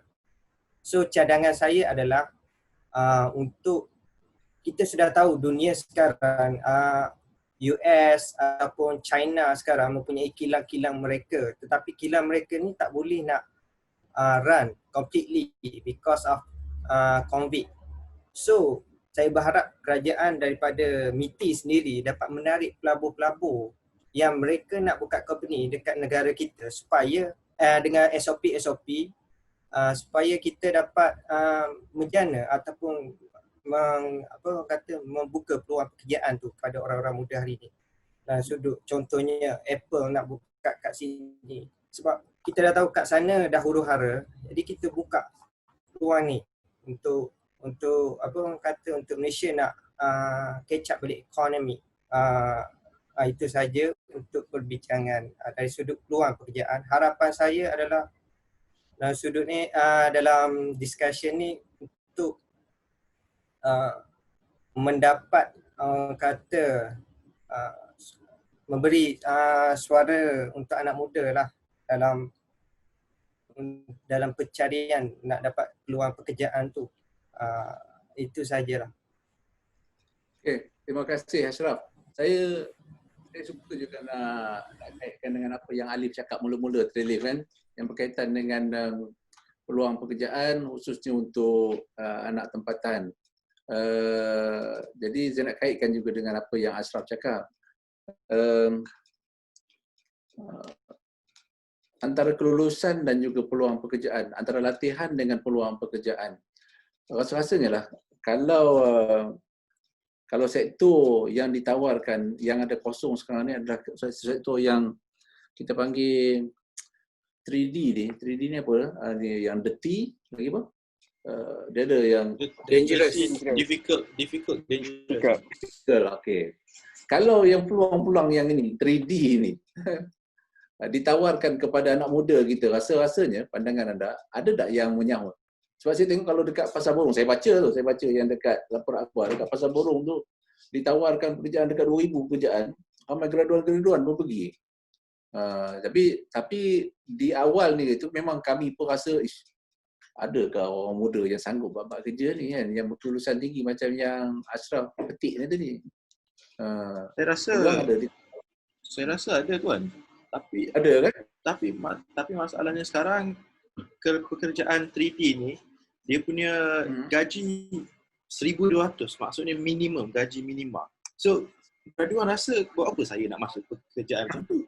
Saya bagi contoh lah macam dekat UK kan. Saya tengoklah construction kat sana kan. Pekerja dia orang dapat gaji yang bermaruah lah. Mungkin sebulan kerja dapat 2,500 pound. Ini dia orang boleh hidup.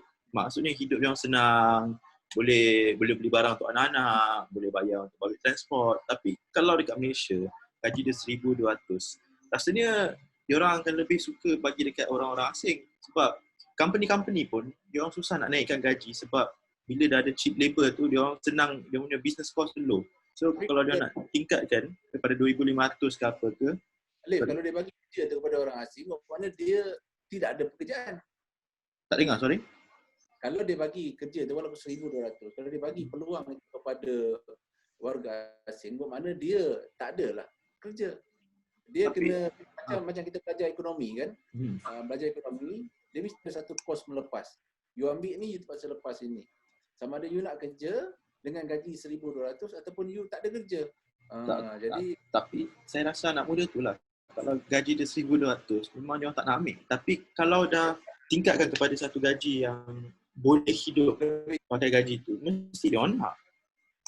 Sebab sekarang kita tengok zaman sekarang orang buat Grab, orang buat lebih besar income dia. benda-benda tu semua kan, Grab, benda-benda ni pun membenarkan lah dia taklah dirty, tapi kita boleh cakap difficult and dangerous sebab memang panjang berjam-jam, lepas tu dangerous sebab kita tak tahu apa boleh jadi bila buat motor tu kadang-kadang. So sebab kepada saya, dia orang pun bertembus lumus kerja mungkin 12 jam sehari, sama je macam 3D jobs ni. Cuma 3D job ni tak lumayan macam Grab sebab Grab driver ataupun Grab rider boleh buat dalam sebulan dalam 1,800, 2,000. So saya rasa memang ada peluang untuk anak muda masuk bidang-bidang 3D. Okey, Cik Azan, saya tambah sikit boleh? Okey, silakan. Okey, mungkin betul cakap ni apa? Dapat Alif tadi. Okay. Sebab mungkin kerajaan boleh kaji semula ni apa terhadap gaji minimum dalam sektor 3D ni Tuan Azan. Sebab macam kita tahu ramai belia-belia yang sekarang ni kebanyakannya lepasan graduan ni dah bekerja, dah boleh bekerja dan menganggur. So mereka tak mengambil pekerjaan 3D ni sebagai pilihan pekerjaan sebab gaji minima yang sangat rendah dan kadang-kadang ada syarikat yang mengambil kesempatan, mereka mampu untuk bayar gaji lebih tapi mereka just ikut tahap gaji minima yang ditetapkan oleh kerajaan sendiri. Mungkin kajian semula terhadap gaji dalam sektor 3D ni boleh diambil kira. Dikaji semula ya. Dan untuk tambahan juga untuk Muhammad Alif punya tadi cakap gaji untuk GrabFood apa semua ni, kadang-kadang dalam masa seminggu saja mereka boleh mencapai RM2,500 seminggu. Dalam 4 hari je tu, macam saya sendiri pun dalam masa 4 hari pun 1,000 saya dah boleh dapat. Jadi sebulan income mereka yang boleh dapat tu dalam 4,000 lebih. Boleh capai 4,000. Itu. Jadi sebab itu mengapa pekerjaan gig ni lebih ambil perhatian oleh belia-belia sekarang sebab seminggu je diorang dah boleh dapat 2,000 lebih. Kalau diorang buat lagi usaha lebih untuk dalam masa sebulan, pendapatan mereka lebih tinggilah. Cuma yang kekurangan dalam pekerjaan gig ni adalah tiada perlindungan sosial. Jadi daripada 4,000 tu mungkin kita boleh berikan perlindungan sosial kepada mereka, betul tak? Okey, terima kasih. Saya rasa ada seorang lagi belum cakap pun. Tapi saya nak teris. Siapa yang belum tadi dari Melaka tadi? Melaka tadi yang dalam kereta dekat Melaka tadi siapa? Nazmi tadi. Nazmi daripada Kelantan. Nazmi Ashraf. Ashraf. Ashraf. Tuan Azan, saya minta diri dulu. Okey. Nanti kita lagi. Terima kasih. Okay, terima kasih semua. Sama. Yang belum cakap siapa? Nazmi? Ashraf dah jumpa tempat mendarat ke? Mana Ashraf? Ashraf baru lepas. Mungkin Nazmi tadi. Ada Melaka. Ashraf. Ashraf Melaka. Juga dari grup 1. Tadi di dalam kereta.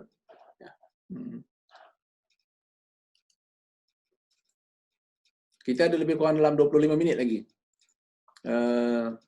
Sementara nak tunggu Ashraf kalau dia nak mendarat. Saya ada beberapa ada beberapa saya minta. Okey. Ada dalam kereta Ashraf, dia kata dia dalam kereta sebelah bos dia. So kita dia pun segan nak cakap sebelah bos dia, mungkin dia nak tikaikan gaji bos tak bagi ke apa ke. Kan? Tak apa. Kalau tak sempat nak berkomunikasi ataupun ada benda-benda yang tak boleh nak cakap secara live macam ni, boleh type dekat chat tu nanti kita tengoklah chat kita ada kan. Tapi saya tak baca lah. Kalau boleh dibaca saya baca. Kalau saya rasa benda tu saya kena silent kan, saya silent lah. Kan? Banyak lah chat kawan-kawan ni. Ada yang minta maaf, Fifty dia minta maaf dia menguruskan urusan arwah ayah dia. Kemudian Nazrin Johor, semalam Nazrin Johor ada. Tapi hari ni Nazrin yang menguruskan ini kot, yang menguruskan ayah dia tadi kot. Kemudian boleh share link portal belia kat sini tak? Dia minta ni. Kita nak try dulu. Kan? Nasrun, Sabah Tika. Betul. Ini pun satu. Orang setris ada seorang belia yang bekerja di Johor, dekat custom Johor. Dia WhatsApp saya subuh tadi. Dia mengadu tiket kapal terbang nak balik ke Sabah, Sarawak dan juga Labuan tinggi. Memang betul lah. Saya cek, saya punya kawan pun ada yang office mate saya. 1,200 kot untuk return tiket. Wah. Sebelum ni boleh dapat bawah daripada itu lagi kan. 300-400 boleh dapat tiket return. Sekarang tak dapat. Okey. So, sementara nak tunggu Ashraf Melaka, dia nak join tapi dia berada di luar dengan bos dia. Saya bagi peluang pada tuan-tuan kalau nak sambung beberapa minit lagi sebelum kita tamatkan kita punya perbincangan petang ini. Alif, kalau nak sambung, Alif punya idea bagus tadi. Ya, adalah saya rasa yang paling penting pasal upskilling, reskilling adalah kita make sure kita match dengan supply job dalam market. Sebab kalau kita tak match, tak ada gunalah. Sebab saya rasa ada banyak pekerjaan kat situ yang memerlukan specific skill. So, specific skill itulah yang kerajaan perlu tengok dan perlu emphasize kepada anak muda. Sebab saya rasa zaman sekarang ni, diorang mencari skill seperti buat website, diorang mencari skill-skill seperti benda-benda yang benda-benda yang teknikal. Macam tu lah skill-skill yang diorang tengah lihat. So kalau kita tahu apa skill-skill ni semua, kita boleh matchkan kepada anak muda, kita boleh bagi tahu anak muda apa emphasis dia. So dia akan ambil skill-skill tu dan senang untuk mendapat kerja. Kadang-kadang dia ambil skill tu ramai yang ambil skill, lepas tu in the end pekerjaan tak ada banyak supply. So demand tinggi tapi supply belum. So tak boleh buat apalah. Betul. So saya rasa itulah benda yang penting untuk tekankan. Yang kedua pula, saya nak cadangkanlah kepada KBS nanti kalau portal belia tu, harap-harap bolehlah dia ada satu landing page untuk keusahawanan belia. Mungkin belia boleh apply dari portal tu nak memasarkan produk mereka di portal tu. So sebagai kerajaan mungkin boleh dia charge fee yang sangat-sangat rendah untuk memasarkan produk diorang dekat dalam website tu. Sebab saya ramai kawan masa PKP ni, diorang buat makanan, diorang jual kuih, diorang ada yang jual rendang. So saya tengoklah melalui Instagram, so saya belilah nak menyokong kawan kan. Tapi saya rasa lebih daripada itu, cara untuk mereka merancakkan lagi bisnes mereka, keusahawanan mereka adalah di mana kerajaan boleh memberi peluang untuk mereka memasarkan produk mereka tanpa ada apa-apa kaitan dengan private sector yang akan meminta harga yang tinggi. So kerajaan mungkin boleh menolong secara online. Sebab sekarang ni banyak benda pun online kan, kita meeting online, kita promosi produk online, kita nak hantar barang pun kita sebenarnya online je sebab kita call pakai phone kita. So saya rasa itu adalah cadangan yang boleh membantu belia. Selain daripada itu lah, yang last lah. Banyak fikir pula. Saya berharap kerajaan ni jangan kedekut sangat dengan duit lah. Sebab kepada saya, bila saya tengok negara-negara luar, negara-negara asing kan, ramai yang meningkatkan dia punya government debt. So they make sure yang orang mereka terselamat. Kita pun buat benda yang sama, cuma saya takut kita tak spend mencukupi. So kepada saya, kita jangan risau sangat pasal government debt. Jangan fikir, sebab government debt kena maintain 55% debt to GDP ratio, kita kena maintain kat situ saja. Kita kena maintain deficit kita pada satu level. Saya rasa benda-benda itu semua kita kena letakkan kat tepi. Sebab kita sekarang melalui satu gawat ekonomi yang sangat-sangat teruk yang kita tak pernah melalui. So, selagi kerajaan boleh finance deficit, selagi kerajaan boleh kerajaan takkan default on debt, kita pakailah segala apa tool yang kita ada untuk kita membantu boleh kita membantu ekonomi kita. Alright. Thank you very much, Alif. So dah menunggu di talian sekarang kita punya sahabat si Ashraf. Mana Ashraf? Dia mengajuk Alif cakap orang mengajuk. Mana Ashraf? Melaka 03. Dia ni dekat dalam kereta tadi. Tadi dah ready sekejap. Halo Ashraf.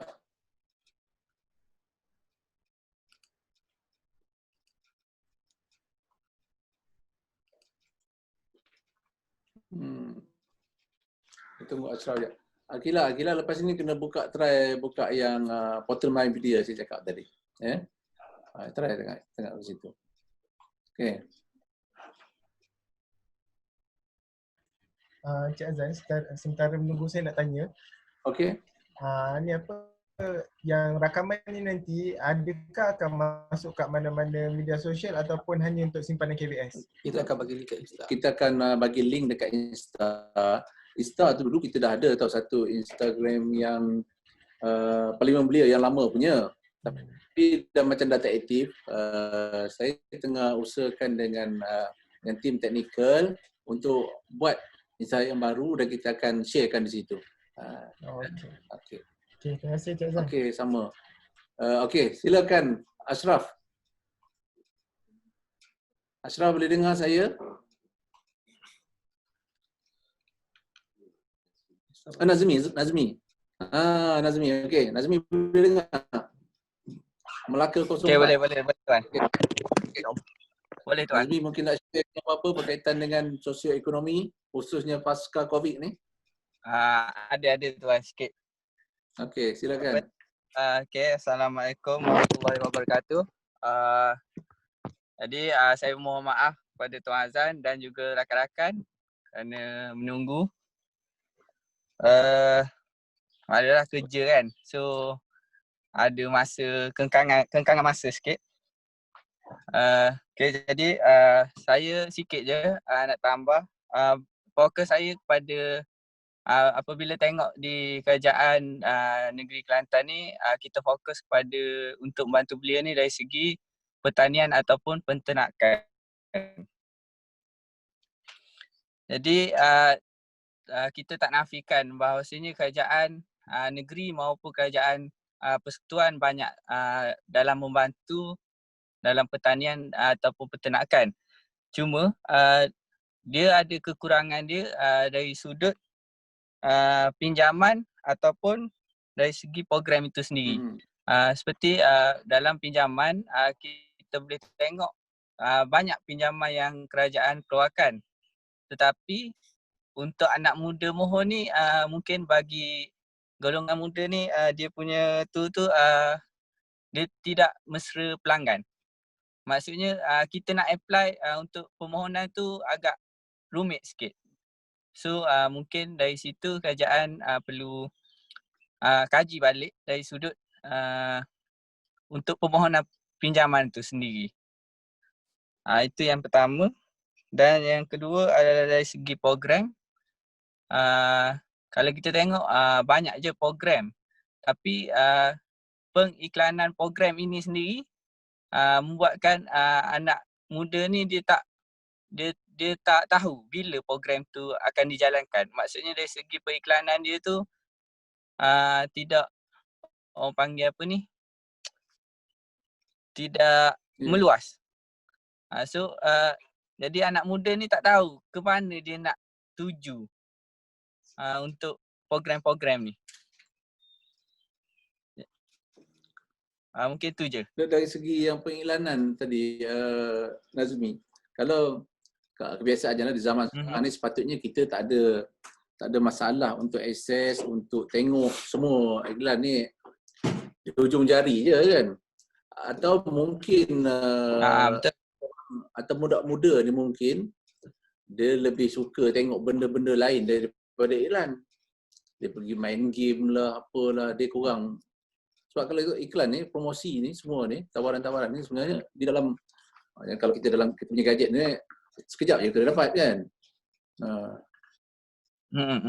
Mungkin kerana dia cuma benda macam ni.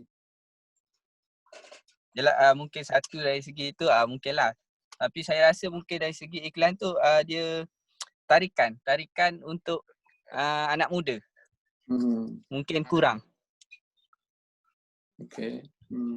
Jadi mungkin boleh diperbaiki untuk tarikan tu. Okey. Okey, jadi Kemudian tu je tuan. okey, bila Nazmi sebut tentang pinjaman, betul lah kita tak nafikan kadang-kadang memang ada kerumitan dan kesulitan untuk melengkapkan dokumen-dokumen yang diperlukan ketika buat pinjaman tu kan. Tapi dalam masa yang sama kita kena faham bahawa setiap institusi itu dia mempunyai prosedur pemberian pinjaman dia tersendiri kan. Jadi itu dalam masa yang sama kita kena faham yang itulah. Okey. Ada lagi? Sesiapa? Agilah ada nak cakap lagi? Terima kasih Nazmi. Nazmi ada nak cakap lagi? Tak ada tuan. Saya berhenti tepi jalan kejap je tuan. Itulah saya pun bersimpati tapi terima kasihlah sebab you begitu bersemangatlah. Saya bangga dengan effort tu. Kan? Di mana-mana anda macam inilah macam bila Nazmi cakap tentang iklan tadi sebenarnya di mana-mana pun boleh kan.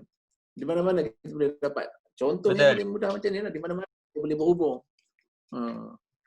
Dia pakai handphone ni kalau lama-lama dia panas sekejap lagi. Nazmi kerja kat mana Nazmi? Ni pun bateri kat Kelantan tuan. Kelantan. Kerja dengan? Tanah Merah Kelantan. Yalah, business ke? Company Kerja contractor. dengan apa?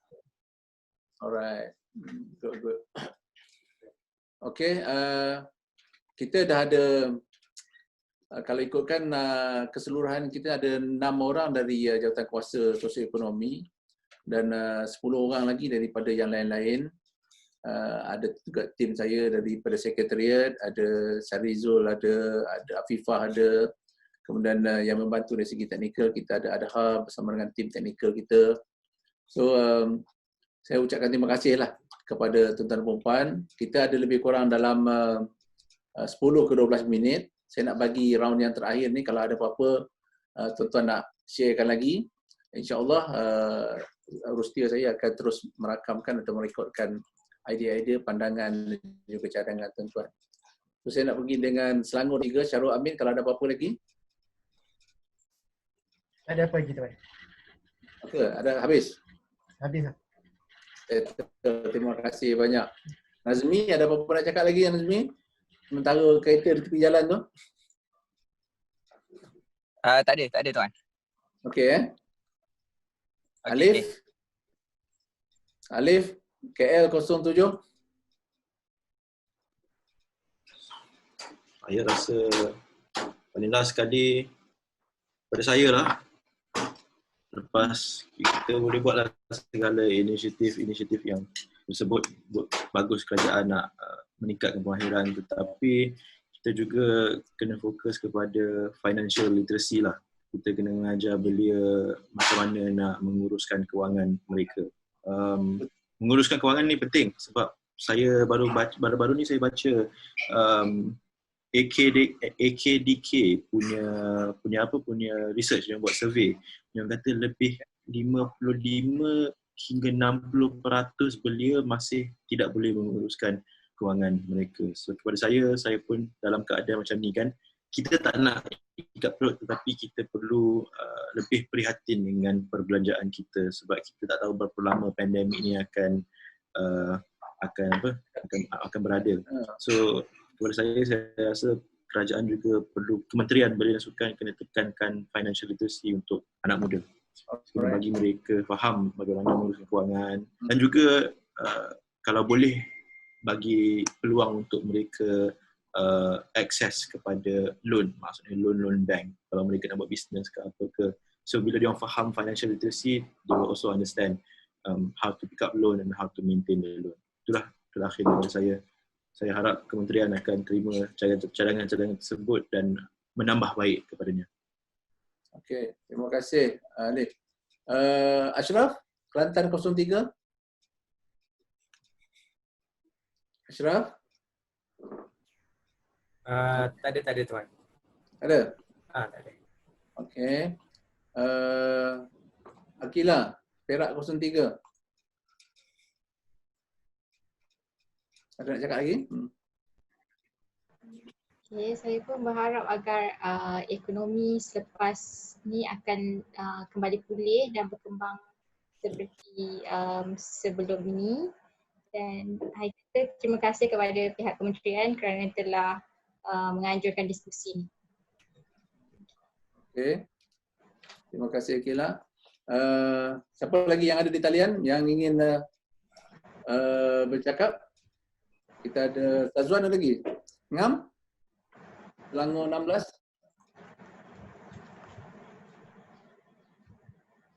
Ngam ada lagi nak cakap Ngam?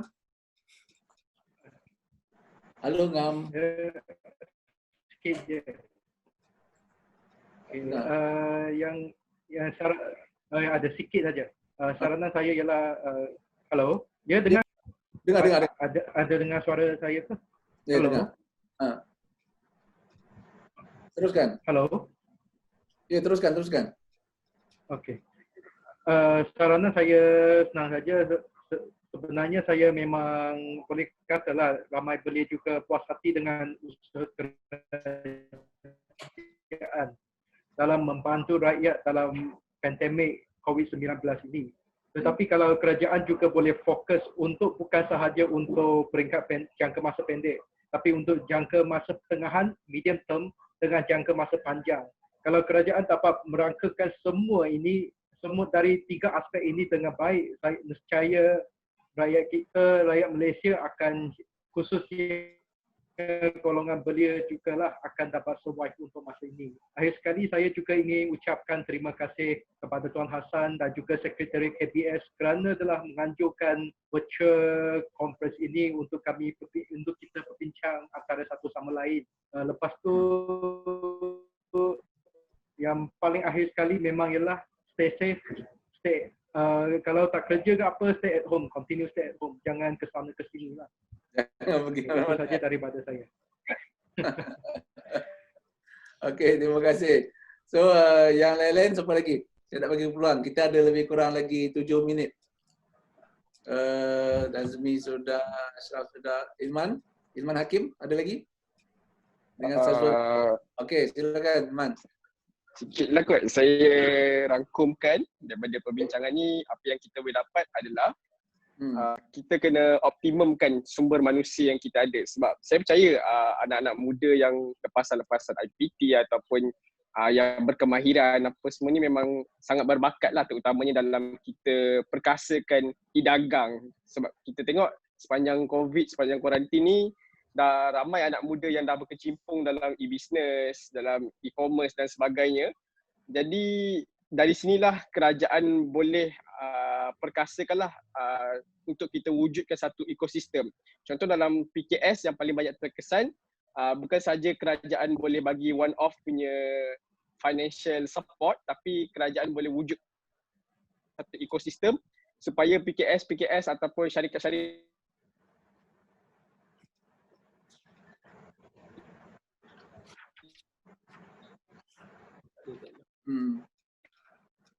ni boleh beradaptasi. Sebab kita risau bila anak-anak muda ni yang dah dibuang kerja, sebab mereka ni yang paling terkesan. Bila pembuangan pekerja, anak muda ni lah yang paling terkesan lah dengan kita punya financial situation pun tak berapa nak cantik sangat.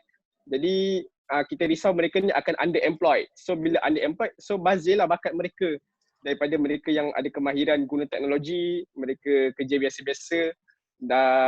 Jadi saya galakkan untuk kerajaan wujudkan satu ekosistem supaya anak muda kita boleh terus sustain dan survive dalam situasi macam inilah.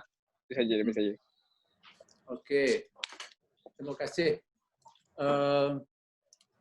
Saya rasa untuk sesi yang pertama ni kita dapat menjayakan dengan baik. Ada beberapa input yang saya dapat daripada tuan-tuan dan puan. Walaupun ada yang dari jawatan kuasa 1 sosioekonomi, ada yang dari jawatan kuasa lain, tapi telah mengambil bahagian dengan baik sekali. Saya banggalah dengan lontaran-lontaran yang tuan-tuan bagikan tadi, yang saya rasa kita urusnya saya akan kumpulkan untuk kita panjangkan ke khususnya pada pertemuan yang terakhir bersama dengan YB Menteri ataupun Timbalan Menteri nanti yang kita rancang pada 12 hari bulan Ogos macam tu. Dan sebagai rumusannya, saya dapat katakan yang pertamanya, tuan-tuan, kita boleh katakan tadi, harapan tuan-tuan agar kita boleh menggunakan sumber secara optimum, sumber yang ada dalam tempoh yang ini. Apa sahaja sumber yang ada kita gunakan seoptimum yang mungkin. Yang keduanya, saya boleh katakan pandangan tuan-tuan tadi agar dipermudahkan sistem yang ada, sama ada loan ke platform tidak terlalu rigid. Yang ketiganya disebutkan juga tadi antara yang perlu diberi perhatian adalah berkaitan dengan kebajikan dan keselamatan, terutamanya melibatkan pekerja-pekerja dalam industri penghantaran yang sekarang sedang popular. Kita perlu berikan perhatian dari segi kebajikan dan keselamatan mereka, lebih lagi dengan cover insurans dan sebagainya. Dan yang satu lagi, saya rasa poin yang menarik yang tuan-tuan bagikan pada kita pada petang ini adalah untuk meneliti, mengkaji agar latihan-latihan yang disediakan biar setara dengan peluang-peluang pekerjaan yang sama ada industri yang masuk ke ataupun peluang pekerjaan yang akan disediakan. Dengan kata lain, kalau pelabur nak masuk pun, kita punya peluang latihan tu kena setara ataupun sama ataupun kena memenuhi pelabur yang masuk. Kalau tidak, pelabur masuk bawa industri lain, kepakaran yang kita tawarkan, latihan yang kita tawarkan kepada belia tak kena pula. Jadi tak adalah peluang pekerjaan, tak kena lah. So itu antara perkara-perkara penting yang saya dapat petik daripada idea yang tuan-tuan sumbangkan pada hari ini. So terima kasih banyak kerana menjayakan sesi 1 diskusi virtual Parlimen Belia Malaysia peringkat jawatankuasa untuk sosioekonomi. InsyaAllah kita akan jumpa sekali lagi pada hari Rabu depan, masa yang sama 12 hingga 2 petang dengan jawatankuasa yang kedua. Dan dalam masa yang sama saya juga menjemput tuan-tuan yang berkelapangan untuk menyertai sesi yang kedua nanti. Sekian, selamat Hari Raya, jaga diri elok-elok. Saya doakan yang baik-baik untuk tuan-tuan dan puan. Semoga kita boleh jumpa pada bila-bila masa di mana-mana saja. Sekian, Assalamualaikum warahmatullahi wabarakatuh. Terima kasih tuan. Selamat Hari Raya tuan. Terima kasih tuan. Waalaikumsalam. Tuan, selamat Hari Raya.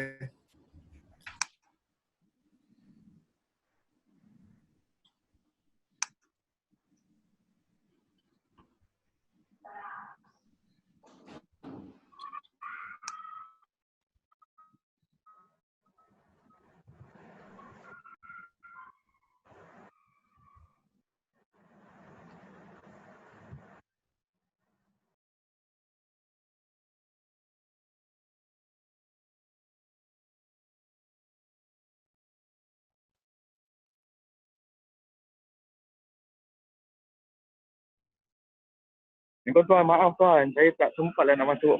Baru sampai ofis. Apa? Kalau nak cakap sekarang boleh. Kita boleh sembang-sembang lagi. Saya kat luar lagi ni sebab dengan bos. Ya. Tak apa. Kita ada sesi yang seterusnya nanti, hari Rabu depan. Saya boleh join je. Okey. Salah. Maaf tuan, memang tak sempat.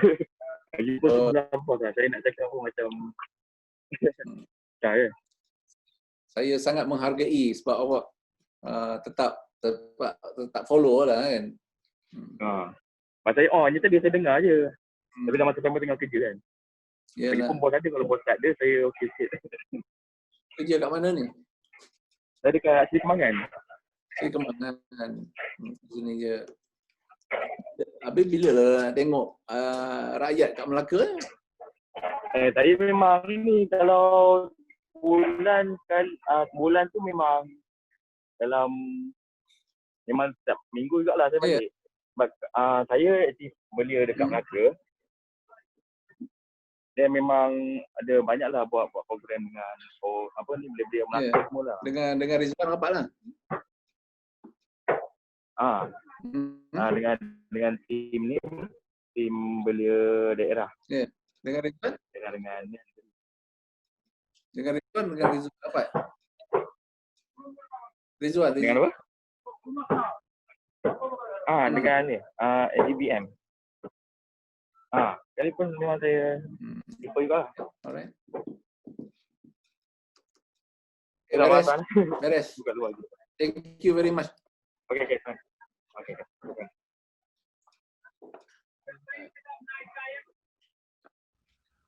Thank